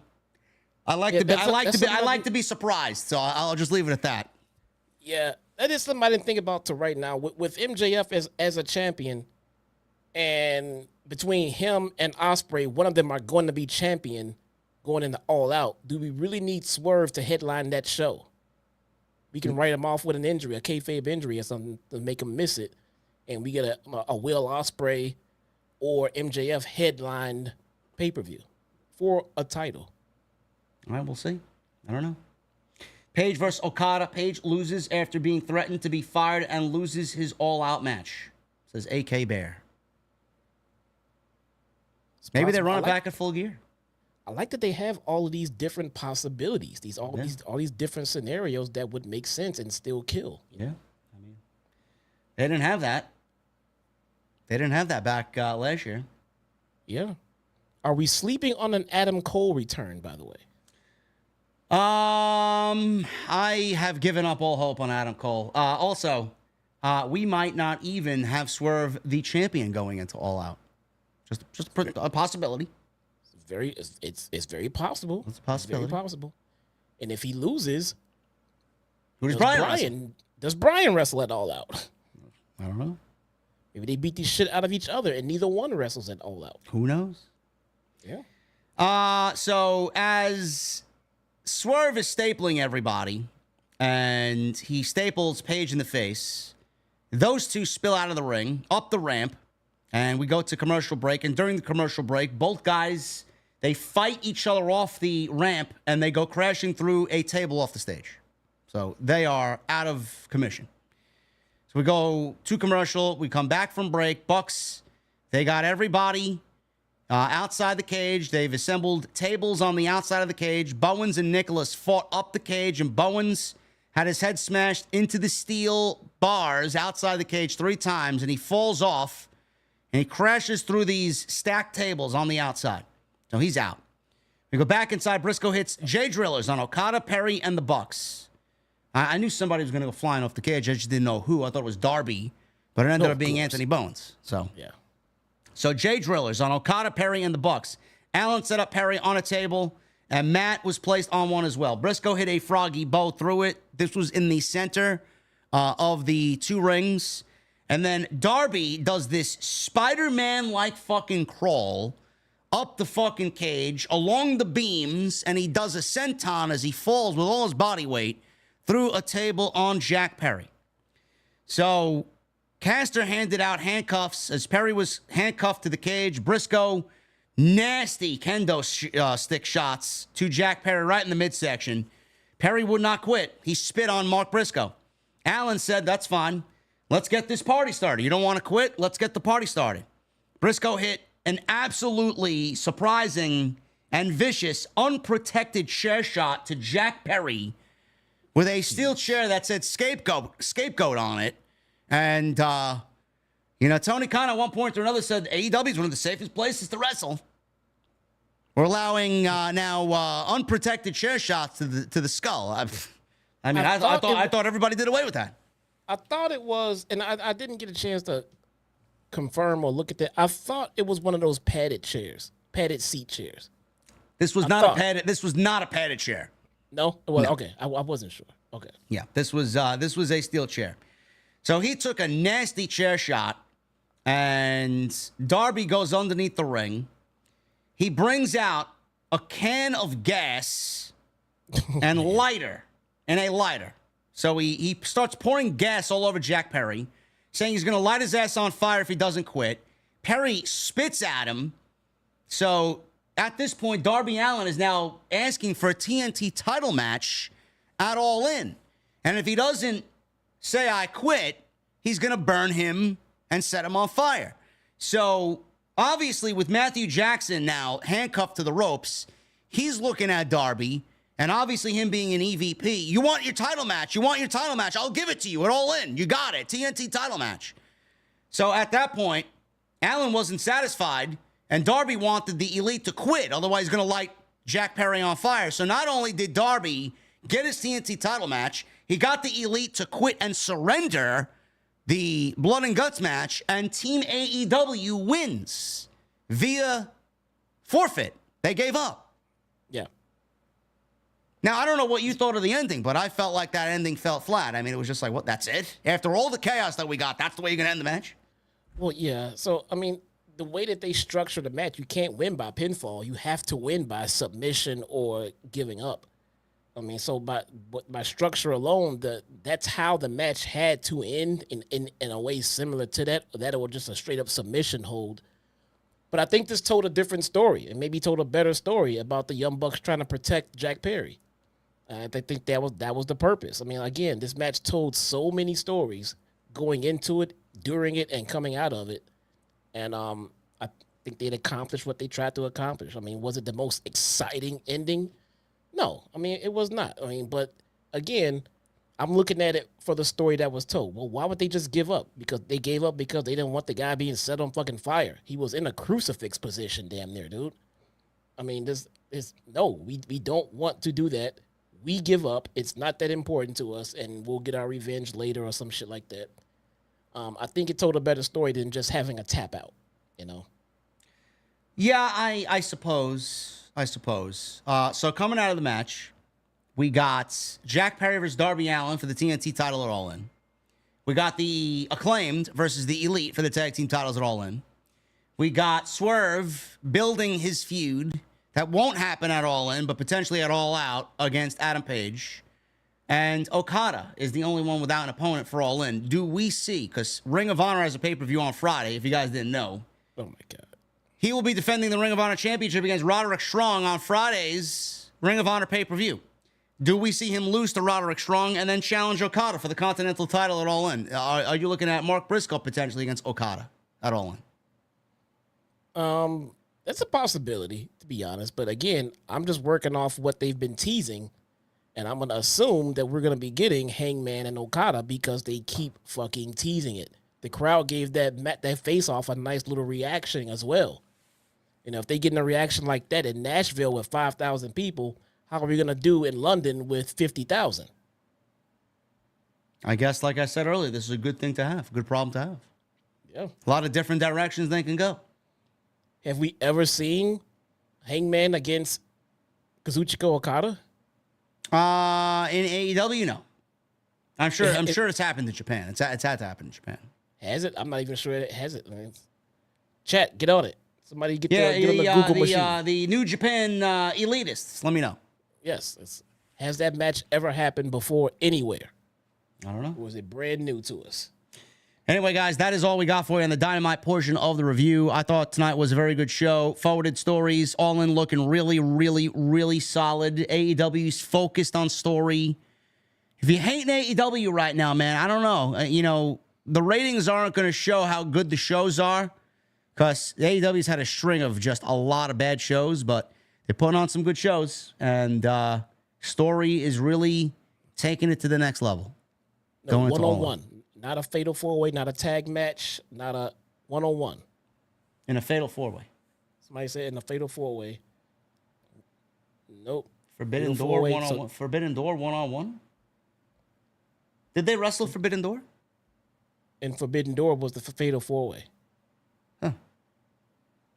But no one-on-one matches. Yep. Just the Forbidden Door 2022. Yeah, Joey, like I said, yeah, I mean, after what we got, I mean, the ending just kind of fizzled. But Jesse does make sense. You know, it forwarded, it set the table for what's to come. You know, the structure of the match, you gotta forfeit or you gotta, give up. You gotta submit. Yeah. So, I mean, yeah, they could have had someone tap out to a submission hold, sure. This ending, was it as exciting as a tap out or a pinfall? Probably not.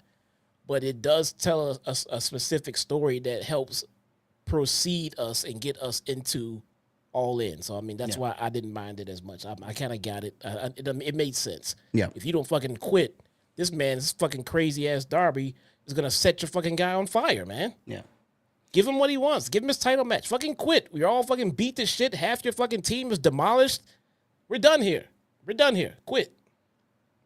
All right, guys, that's the end of the Dynamite review portion of the show. Tonight's show sponsored by DraftKings. Make sure you guys download the DraftKings app. And we got a special deal for all of our listeners right now on Off the Scripts. So a word from me and DraftKings right here on Off the Script. Tonight's podcast is sponsored by DraftKings. UFC 304 is sure to be a good one, and I want to get you guys even closer to the action. Check out my partners over at DraftKings Sportsbook. New customers who bet just $5 will receive $150 back in bonus bets instantly. All you guys got to do is download the DraftKings Sportsbook app and use that promo code JD from NY. The crown is yours. UFC 304 is certainly shaping up to be a great show, guys. We have Muhammad versus Edwards in the main event. And I want to get you guys closer to all the action. Download the DraftKings Sportsbook app. Use that promo code JD from NY. And all new customers who bet just $5 will receive $150 back in bonus bets instantly. And if sports betting is not yet available in your state, don't worry. DraftKings is the one-stop shop for all things daily fantasy, where you can join in on all the fun and have a shot to win cash prizes. So download the DraftKings Sportsbook app today. All new customers who bet just $5 will receive $150 back in bonus bets instantly. All you have to do is use that promo code JD from NY. Only at DraftKings Sportsbook. Thank you to my great friends over at DraftKings for sponsoring tonight's AEW Dynamite post right here on Off the Script. Let's get into your super chats, guys. I'm going to start at the top, man. Thank you for the love tonight. I certainly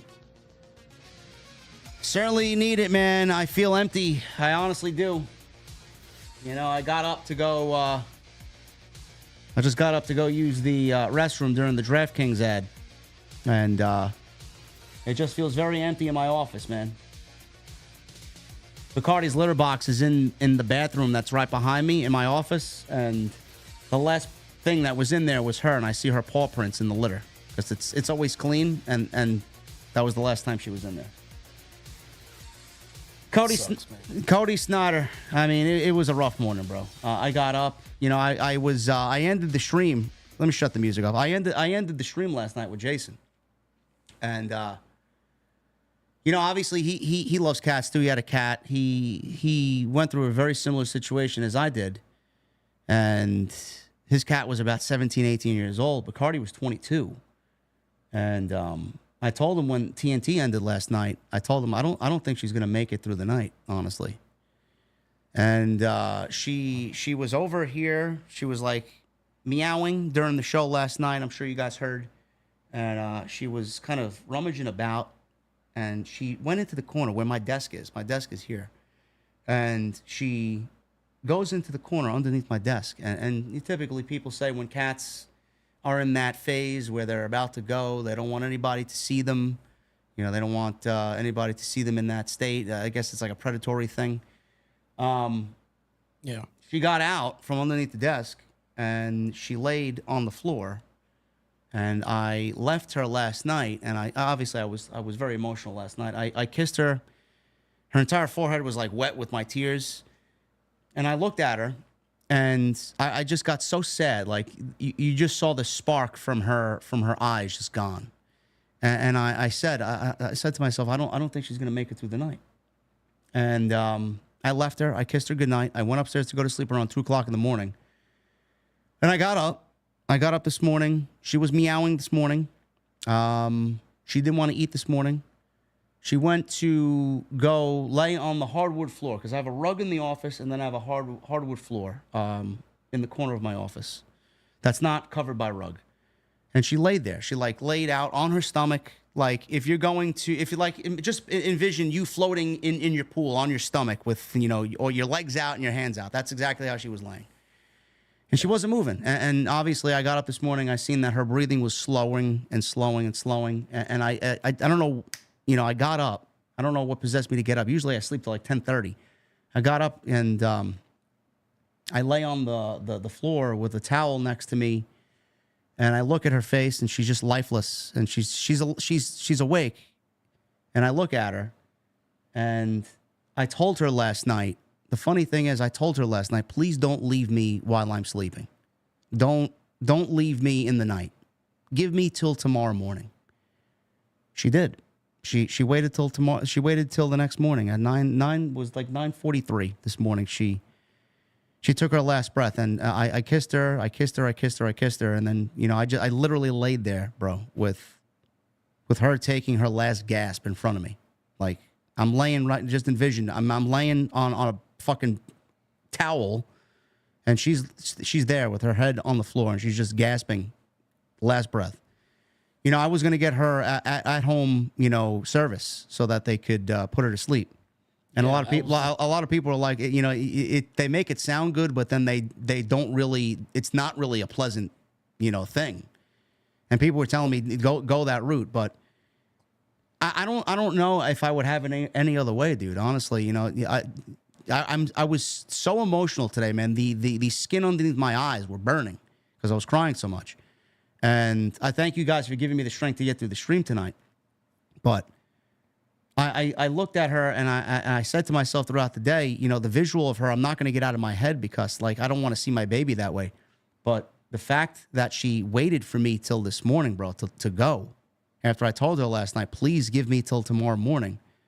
Like, I'm very proud of her. And it just goes to show you that she just wanted me to be there before she said goodbye, you know? And that's what I take. That's what I take of it. It's like this cat never loved the way other cats that I've seen love. Like, I feel like she was a person in a previous life that was reincarnated as a fucking cat. 22 years old, man. It's like, a lot of people are like, oh, my cat passed away at 14 or 12 or 9. It's like, a lot of people are like, bro, you should be happy. Look at how much you took care of him. At 22 years old, for a cat is unheard of. It's a long time. You know? I was gonna ask if you had her put down. I had my Billy put down. Just because I didn't want her to suffer unnecessarily. I mean, I felt I didn't, and this was just me. I didn't want her to just hang around and be in pain, just to help me feel better. So when I consulted with the veterinarian that we went to, we got to be with her, and I laid with her the same exact way you did, and they put her under the same way they would with a surgical procedure. They put her under anesthesia, so she quietly went to sleep, and then they let me know that she is asleep right now. She is still alive. She is breathing. And we were able to say our goodbyes. And then when they finally let her go, she just wasn't in pain anymore, and that's, for me, it wasn't about trying to just keep her here. For me, I didn't want her to suffer any more than she had to, if I had the ability to help end her suffering, especially after we already knew for a fact that there was no coming back from where she had gone. But again, it's to each his own at that point and how everyone treats it. But me and my wife, we talked about it, and it was, because we just saw the daily pain that she was in, as much as she would try to hide it, because like you said, it's a pack animal thing and they don't want to show weakness. Yeah. She couldn't hide it anymore. So if you can see pain on an animal, it's far more excruciating than you think, because they're trying to hide it and cover it up. And we quietly and humanely put her down and let her go to sleep, and then we stayed with her until her last breath, the same way. And it doesn't make it hurt any less. It hurts the same goddamn way, man. It fucking sucks. No, it's, it just came out. It just came about all of a sudden. I felt selfish. Like, I thought I'd at least, I knew something was wrong this past weekend, and I didn't really jump to take her to the vet, because I'm just so scared of what I'm gonna get back as news. I took her Monday. I had to make an appointment Monday. Took her Monday. We got an X-ray done, and then I was told that she needs an ultrasound to see what really is wrong. The ultrasound was going to be somewhere on Long Island, like 45 minutes away, an hour away from where I am, and the ultrasound guy couldn't get to me until Thursday. I'm like, I don't think she's going to be around till Thursday. Yeah. So he actually called my vet back while I was there and made time to come to the vet's office and do the ultrasound there. He did. He walked out. He's like, I wish you the best. Okay, that doesn't sound good. Let me go into the vet's office. She tells me the bad news. She's got a tumor on her bladder. And she was already suffering from kidney disease, but the last time she went to the doctor was a year ago, and the doctor said she has the vitals of a 15-year-old cat. Like, she was great, and she lost some weight, but she's otherwise very healthy. And the kidney disease was in a stage 1. They give it to stage 4, so it wasn't that. But she had developed a tumor on her bladder. She was peeing blood. She was peeing blood over the weekend. She wasn't eating. She wasn't drinking. She wasn't going to the bathroom. And I just seen the health deteriorate. When you don't drink and you don't eat, then you start getting concerned. But all of a sudden, it just happened so suddenly, dude. I told the doctor with teary eyes, I'm like, how long do I got? Yeah. She's like, it could be a few days. It could be a few weeks. We don't really know. Yeah. From Monday, I took her to the vet, to Wednesday, bro. She's gone. It's like, good thing good thing I took her. I took her to the vet so that I was kind of prepared. 48 hours isn't really enough time to prepare. No. For that to happen, but it's something that a lot of people. I've heard so many stories from subscribers about how this was for people. This is my first pet that I've personally owned that I've gone through this with. I got 2 more here. I don't want. Yeah, I wouldn't wish this shit on anybody, dude. I really It wouldn't. doesn't get better, man. No. I mean, I tried to play Destiny today. I'm no interest in anything. I barely ate anything today. Yeah. Wait till you think you're over it a week later and you just start spontaneously. I know. Crying. Well, that's what I did today. I was looking at pictures. I just out of nowhere, you know. Yeah. And I collected some of her hair. This may sound bizarre. Collected some of her hair. I put it in a Ziploc bag. I'm going to save some of her hair. I'm going to get obviously a nice urn for her. It's going to be somewhere in the office. I'm going to get I think a piece of jewelry made with some of her ashes in it. You know. There you go. Something, this cat was very important to me, man. This is like I said on Twitter today. You guys came out. There's almost 1,000 comments. So I know you guys. It's amazing how many people I think hate me. There's just as many people that appreciate me and care about me. People I don't even know, man. I heard from more of you guys than I actually did the people that I actually do know. Yeah. And that's the way it usually is in your adult life. Your friend circle dwindles, but it was a terrible day. It really was. I just took a picture. I'm gonna text it to you right now. I just sent right behind my monitors on my wall right here. I have a shadow box with a picture of my princess puppy with her collar, her pink little princess collar that she had, and it stays on my wall right there. On top is the red ball that my other dog, Kane, who passed away, that was his ball. That was his favorite thing in the world. What is that chain in there? That's her collar. Oh, it's her collar. It's her collar, yeah. It's balled up. It's in the shadow box with a picture of her. Everybody, so we all, do our thing. I don't want to forget her in any way. I don't want my kids to forget. Yeah. So I keep this stuff around to remind us daily of what she looked like. We always share stories about what they've done, both of them, and things like that. But that's how I choose to remember, man.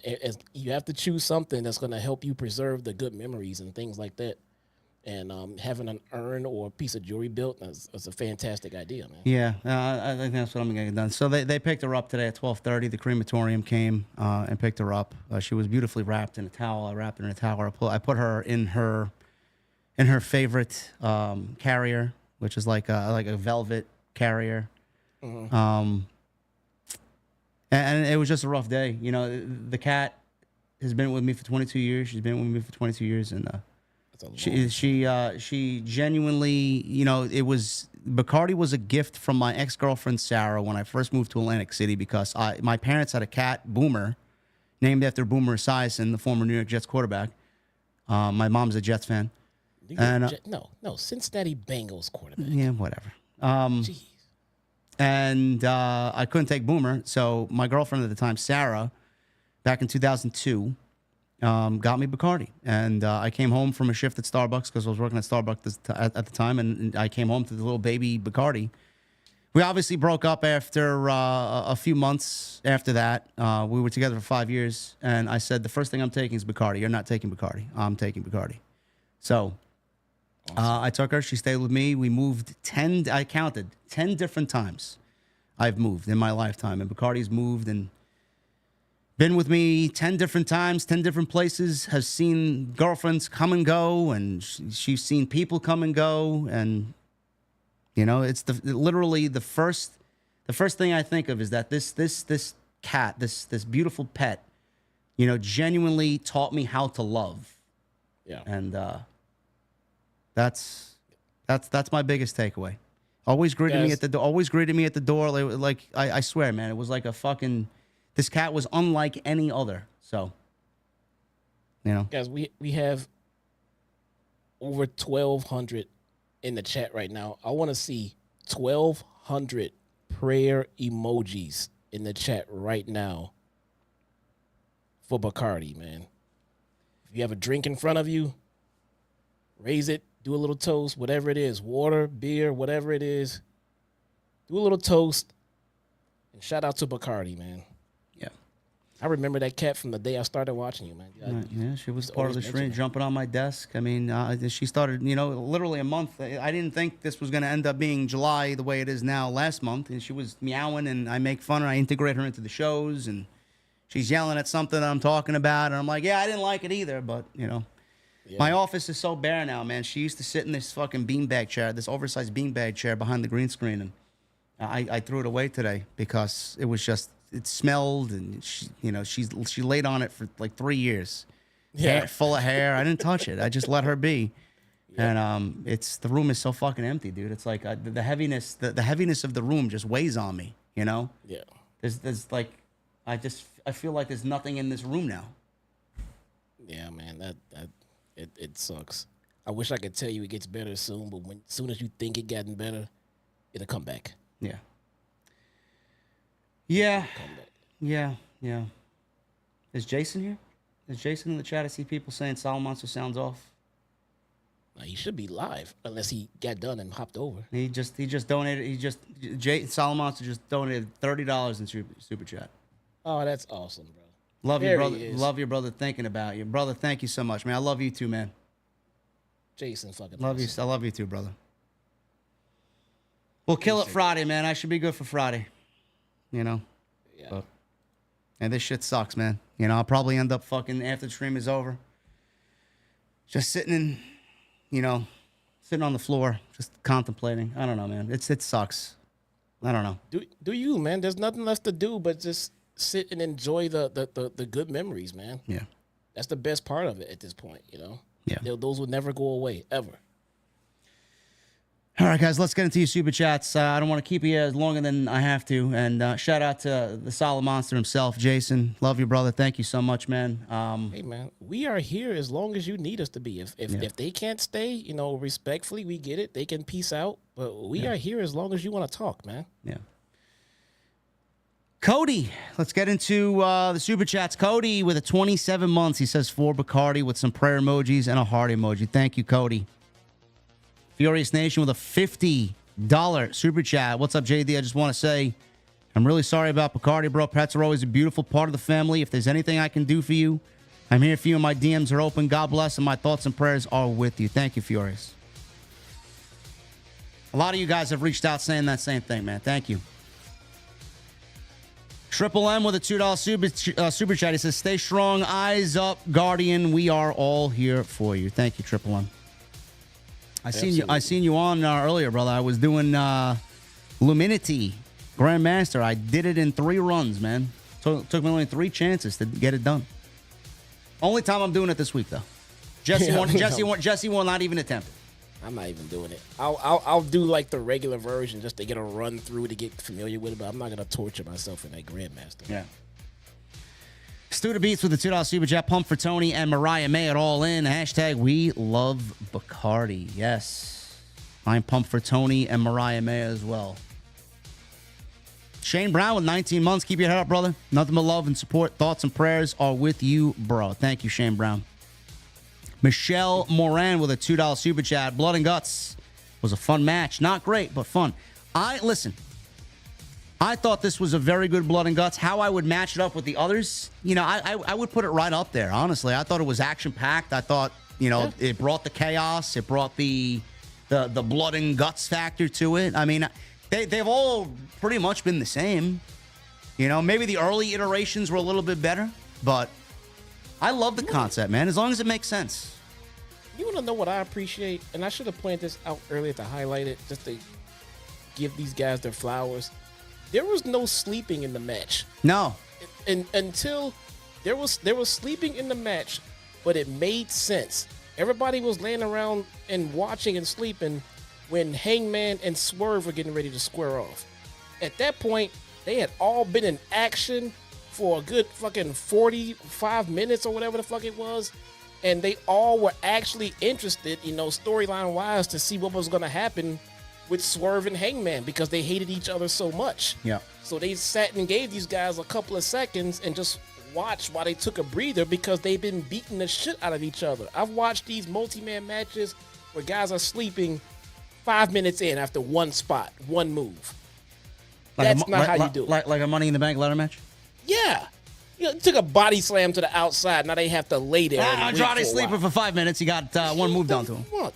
The Royal Rumbles. Like, come on, man. I mean, take a breather and let it be worth it. Like, hey, they're out there sleeping because they've been busting their ass for the last half hour straight. And now they're watching these two go at it because they've been teasing it for so long. It made sense. They weren't fucking just unnecessarily sleeping. So I did want to point that out, that they paced themselves and they all kept busy doing something, so they're not just sitting there looking stupid. And let's jump to Adam Casper with his bomb now. Yeah, we'll get to Adam. I see Adam. We'll get to him. It's a bomb. You get immediate recognition when you get a bomb. I gotta shut the music off because I gotta do the thing. Hold on. Where is it? Do I have it on here?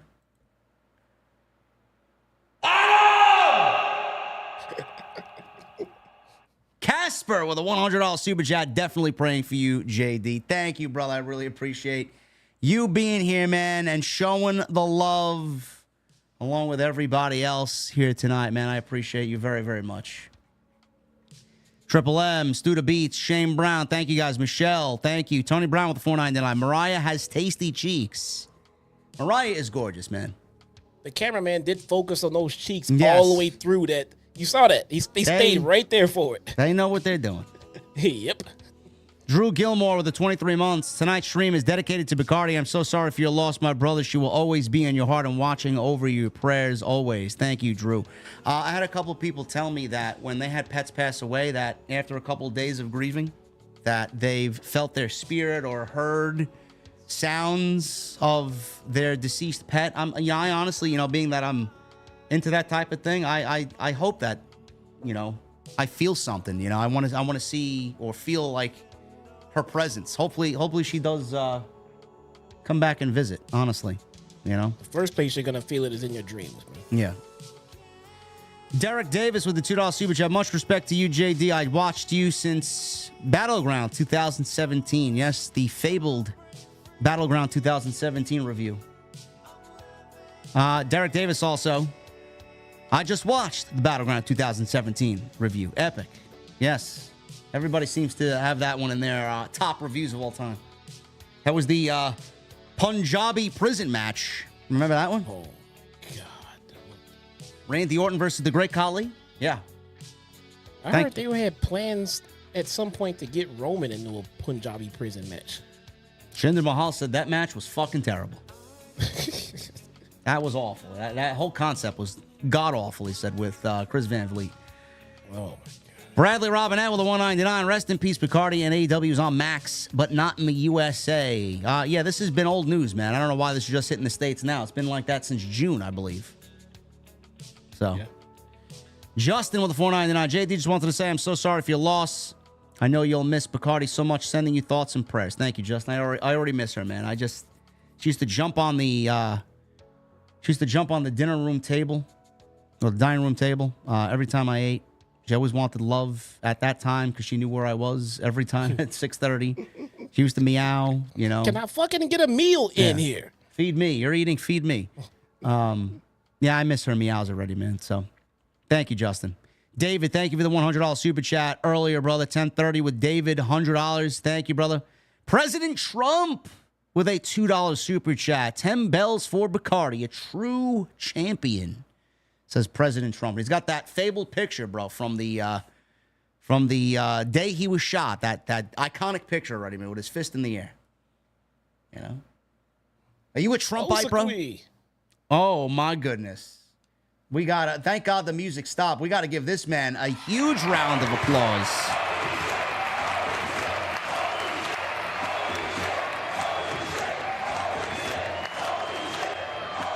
My guy always showing up at these types of moments, man. My guy Osakui with a $200 super chat. This man owns the fucking venue, man. I don't own nothing here. This guy is running the establishment for Bacardi.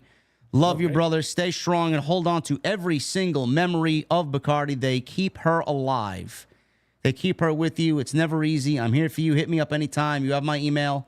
I'll be praying for you, praying for your heart. God bless. Osakui. Love you, brother. That's what's up, man. Beautiful, beautiful message. What were you saying right before that, man? What was I saying? I don't know. Oh, no, you said something about Trump. And then... Oh, yeah. The President Trump's got the picture of that fabled day, man, when he's got his fist in the air. Yeah. That's everybody loved that pic now. It's going to be in textbooks across the United States, man, sooner or later. Pretty much. Yeah. It will be. It's going to go down in history, man. But did it sway your vote, though? Sway it which way? To vote Trump. I mean, I love Trump, man. Oh, yeah? Yeah. All for it. Jorge. You know, Trump's new vice president, man. He's got some great initials over there, you know? What is it? J.D. Vance. Okay. There you go. There you go, man. Jorge with a $20 super chat. Rest in peace to the GOAT, Cat Bacardi. Much love to all. Praise to you, JD. What a night. Even though I missed it, but doesn't it make a big difference when we get shows like this and stories that bring us back every week? All In feels big. Yes, story is king, Jorge. Said it for weeks. Said it for months. Noah with a $5 super chat. Hey, JD, I'm sorry for your loss. I've been watching your channel since you started, and that cat felt like family. She was a member of the OTS family. Thank you, Noah. She was. For sure. I just hope that she knows how much she was truly loved, honestly. And I think she knew that because she waited till I woke up to say goodbye. Mr. Premium with a $1.99. He leaves me a prayer emoji and a dove emoji. He says, for Bacardi. Thank you, Mr. Premium. Paul M with a new membership. Thank you, Paul. Paul Van Tassel with 43 months. I'm sorry for your loss, JD. She was more than a pet. She was family. Hang in there and be strong. Thank you, Paul. I'm certainly trying, brother. Chris with a $4.99. Drink up for Bacardi. Everyone put the beer and prayer emojis in the chat and pray for JD and Bacardi tonight. Always hug your fur babies. Love you, JD, and the OTS family. Thank you, Chris. I got Bailey, who I may try to integrate her bed into the room. I would love if Bailey spent some time with me in here, but she likes to do her own thing. She's a very hot and cold cat. She wants love when she wants it, and then she doesn't want to be bothered. Sounds like me. I'm the perfect father for Bailey. And then I got Freddie, who's a fucking maniac. Jason with a $100 super chat. Thank you, Jason Barker, my brother. Billy with a 50. JD, I'm so sorry for today. We love you, man. Remember, we're here for you. OTS family for life. Let's dedicate this night for Bacardi. Drinks in the heavens for the fur babies we love in life. Thank you, Billy. Absolutely. Eddie Hazard with a $10 super chat. I enjoyed this year's Blood and Guts probably more than any other Blood and Guts match so far. Great storytelling and build towards All In. This one's for Bacardi. Rest in peace. We love you, JD. OTS for life. Eddie, thank you so much, man. I think Jesse and I felt the same way. It was a very good Blood and Guts match. It was. I definitely enjoyed it, man. 100%. Bancho Leo with a new membership. Thank you, Bancho. Appreciate you being here, brother. Enjoy your stay in the venue. Dovey, thank you for the $100 super chat earlier. Zero Kaiba, 27 months. JD, just want to send my condolences for Bacardi. As a fellow cat dad, I can't even imagine how difficult it must have been. Stay strong for Bailey. Thank you, Zero. I'm certainly trying, man. Phoenix Enterprises Gaming with a 15 in super chat. Anyone who dares to fuck with JD and Bacardi, I will be tearing you a new one on my podcast. JD, from one cat dad to another, we love you, brother. This is for her. My cat will keep her company.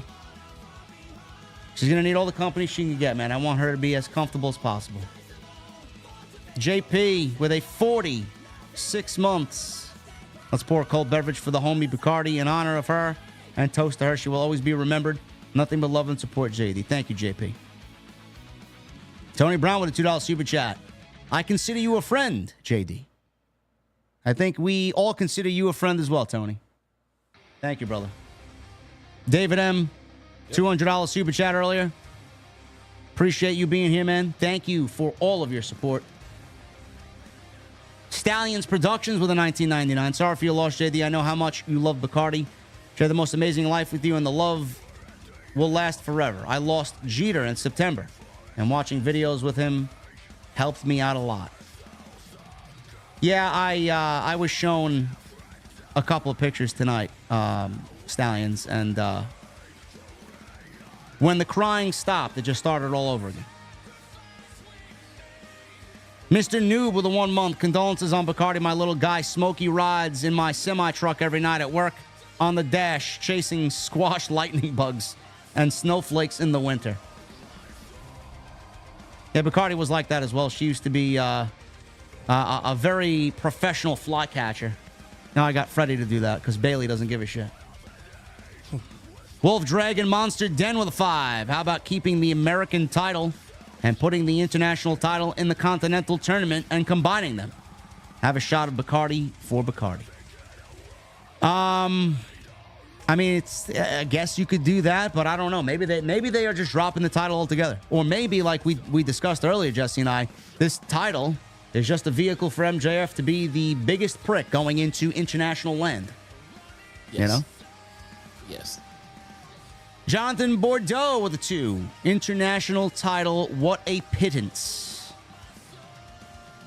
I guess. They got too many titles, man. They could use less titles. For sure.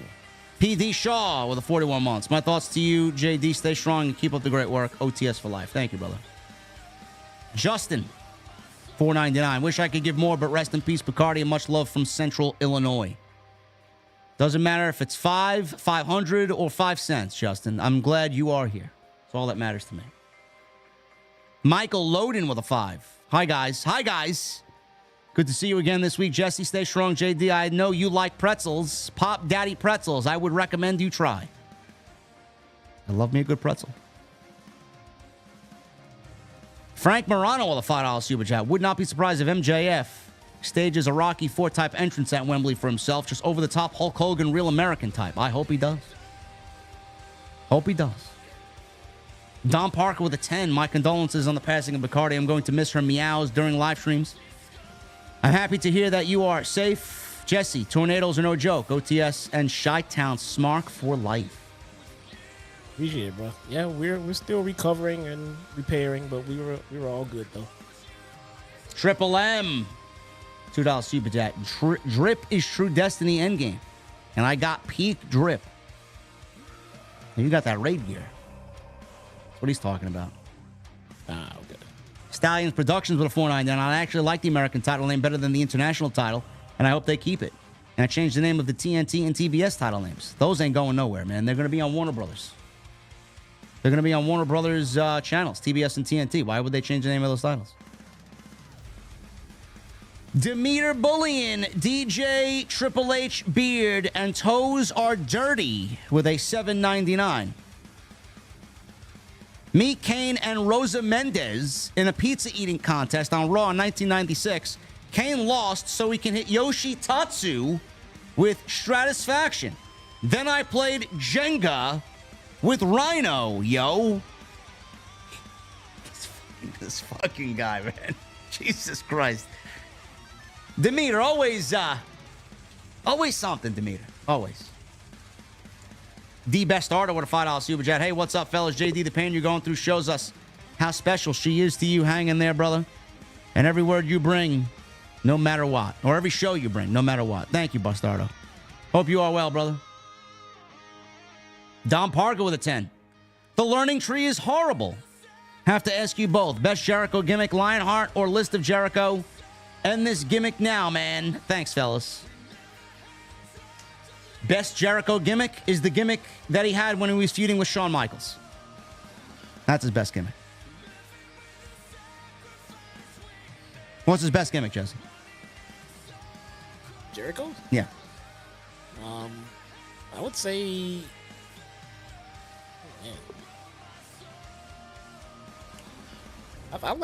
Personally, I enjoyed the Y2K Jericho. All right. Mostly because I was there live for that debut.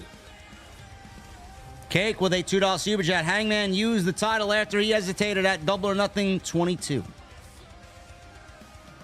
Billy donated $200 in the super chat earlier in the show. Billy, thank you so much for your generosity tonight, man. Hopefully you had fun at Dynamite tonight. Juan Castle, $1.99. Camille and Hater are my wrestling homies. Clone Force with a 199. My prayers are with you and your family. JD OTS. Prayer emoji. Thank you. Demeter Bullion. Very naughty, dirty, scary boy like Cena with a 199. And he leaves me a peach emoji. I'm assuming this is for Mariah May. I don't know. Couldn't see Tony Storm's assets with that jumpsuit she was wearing, but right. Mariah's, love it. Jason Parker with the 149. He leaves me a rose emoji. Thank you, Jason.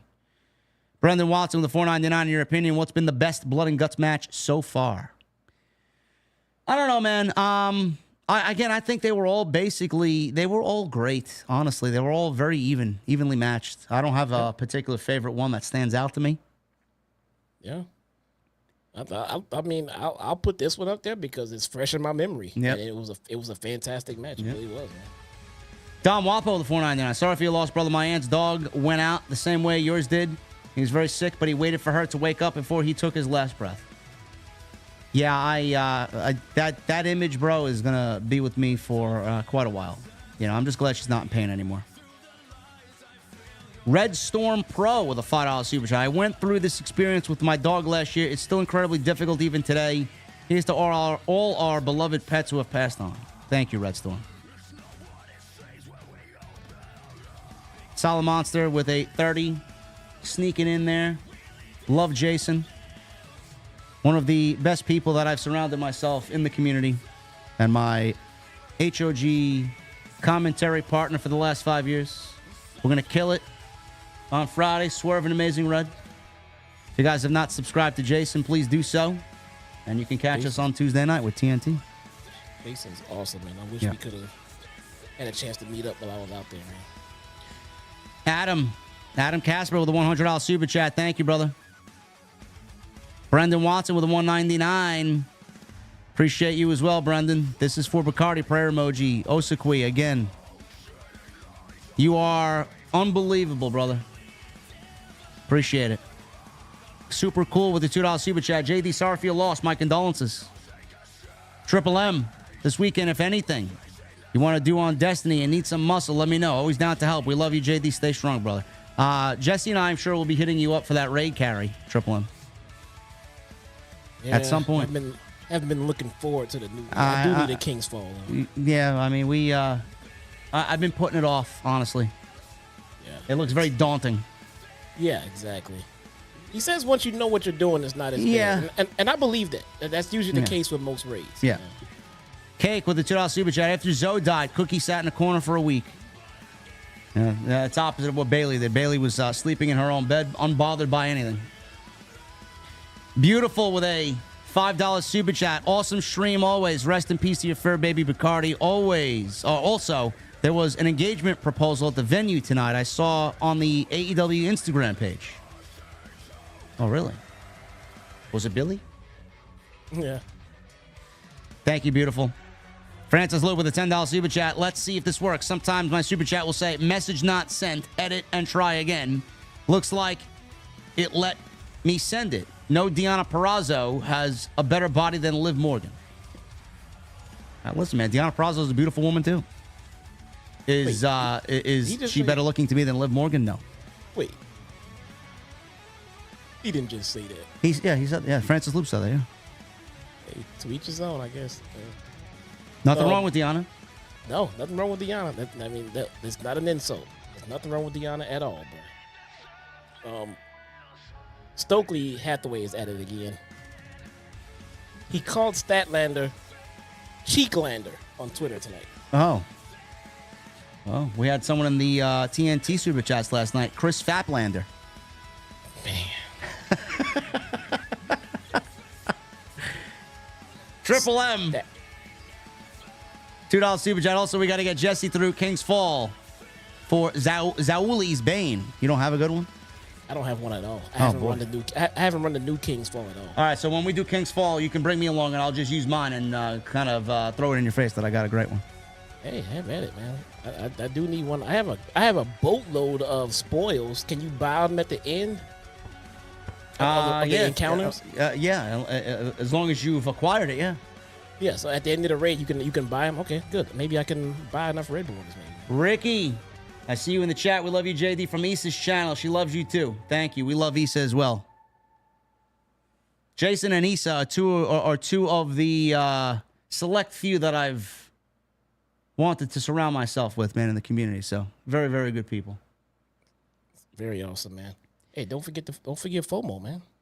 Well, yeah, of course, FOMO. Shout out to FOMO. Of course, FOMO. Triple M, thank you, brother. Snowman Con with the 279. Condolences, JD. You think your other cats are aware? I don't know. It's a good question. Oh God, they are aware. Absolutely Yeah. aware. They. I haven't seen it yet, though. Together. They've been living together, man. They are aware. I remember when we lost Billy, my other dog Kane. I mean, he took over like a whole new role in the house. You know, Billy would usually be the one to just check the house and make sure like there's nobody coming in, and he wouldn't be bothered with it because she was in charge of that shit. And the day that she left us, we could see him doing the things that she used to do as far as, you know, checking on the kids and making sure that, you know, nobody's coming to the front door. I mean, he never did those things before, but you could tell that he felt like, okay, this is my job now because she's not here anymore. Yeah. I don't know if Bailey is aware yet, but hopefully she is. I really do. They didn't like each other, but hopefully she does. Of course they did. They just had sibling rivalry. Yeah. Dan Surge with a $4.99. JD, I'm so sorry to hear about Bacardi. I know how it feels to lose a pet. They become family so fast. I'll be praying and thinking about you. Thank you, Dan. Jeff with a $6.99. Bacardi is at the Rainbow Bridge telling everyone how terrible Nia Jax is. R.I.P. Bacardi. No, Bacardi wasn't a Nia Jax fan. Meleis with a $2 super chat. Burmese kitten on head will blade you like a goat. Okay. There you go. Francis Loop with a $5 super chat. Who cares about Liv, Dominic, Rhea love triangle when AEW can do a love triangle with Christian Cage, Shayna Wayne, and Vincent of the Righteous? What are you talking about, bro? And for the record, love triangles like this cannot just be made. No. They have to come along organically. And, Yeah. and WWE did a phenomenal job at getting, because we already had Dom and Ripley together all this time, and it wasn't like it was made for a love triangle. It just presented itself because of an injury. Yeah. And it all came together organically. Perfect. If anything, it's a credit to the writing team. Yeah. JB with a $7.99. JD, thanks for powering through the stream today, and I will miss Bacardi meowing when you mention Nia Jax. Thanks, JB. Hated Nia Jax. AJBZ 1994 with a $9.99. Love and prayers to you, JD. Thank you for all that you do. You make a difference more than you know. Jesse, my fellow Illinoisan, I'm glad you are all right. Keep being real, you too. Appreciate that, man. You do. Brian with a $4 super chat. Feeling for you, JD. Cheers to Bacardi. R.I.P. Thank you, Brian. Juan Castle with a $1.99. Meant my wrestling honeys. R.I.P. Bacardi. Oh, okay. Honeys. Camille. And Jamie Hayter. And M. Mills, no message, with a $10 super chat. Thank you, M. Mills. Appreciate you. Always, M. Mills. That's it, guys. I am exhausted after the day that I had. I'm going to sign off, and I'm going to maybe get some sleep. Maybe. But thank you guys very much for all your support, man. Appreciate you guys very much. Hopefully you enjoy the new graphics. Dark Horse now being slowly integrated into the stream. I'll get that sound fixed. But I set up the new scenes in OBS today, and then obviously in the scene where the window comes down, I forgot to put my fucking Rodecaster as one of the sources. So Yeah. a mistake after the day I had. Sorry, guys. Billy, my boy is fine, man. He just celebrated his 9th birthday a couple of days ago. Everything is behind him as far as the infection that he had. It is all recovered fully. He's back to playing sports and being a normal kid. Nice. Thank you so much. Anyway, guys, I appreciate you hanging out with me tonight on the stream. Follow us on social media at JD from NY206, Twitter, Instagram, TikTok, and Cameo. Hit that subscribe button down below. Turn on the bell for notifications. Please go and check out some DraftKings. Download the DraftKings app Whole new Bro, customers. Mr. Beast. What about him? He posted a couple of hours ago. He posted a statement on the shit going on with him. Oh yeah, that's great. Leave the Yep. fucking kids alone, you goddamn fucking pedophiles, man. Jesus fucking Christ. Is it that difficult to leave the fucking kids alone? What is wrong with people in trying to get little I kids? don't know, man. Jesus fucking Christ. That's all. I'm gonna sign off. Goodbye. I'm getting out of here. Thank you guys very much, man. I'll see you back with something, maybe Thursday or Friday. I will not be live for the rest of the week, so I'll see you back live on Monday because Jason and I, Solid Monster and I, will be at House of Glory on Friday night. Swerve versus Amazing Red. You guys can tune in on Trilla TV Plus. See you guys Friday for High Intensity. I'll see you guys then.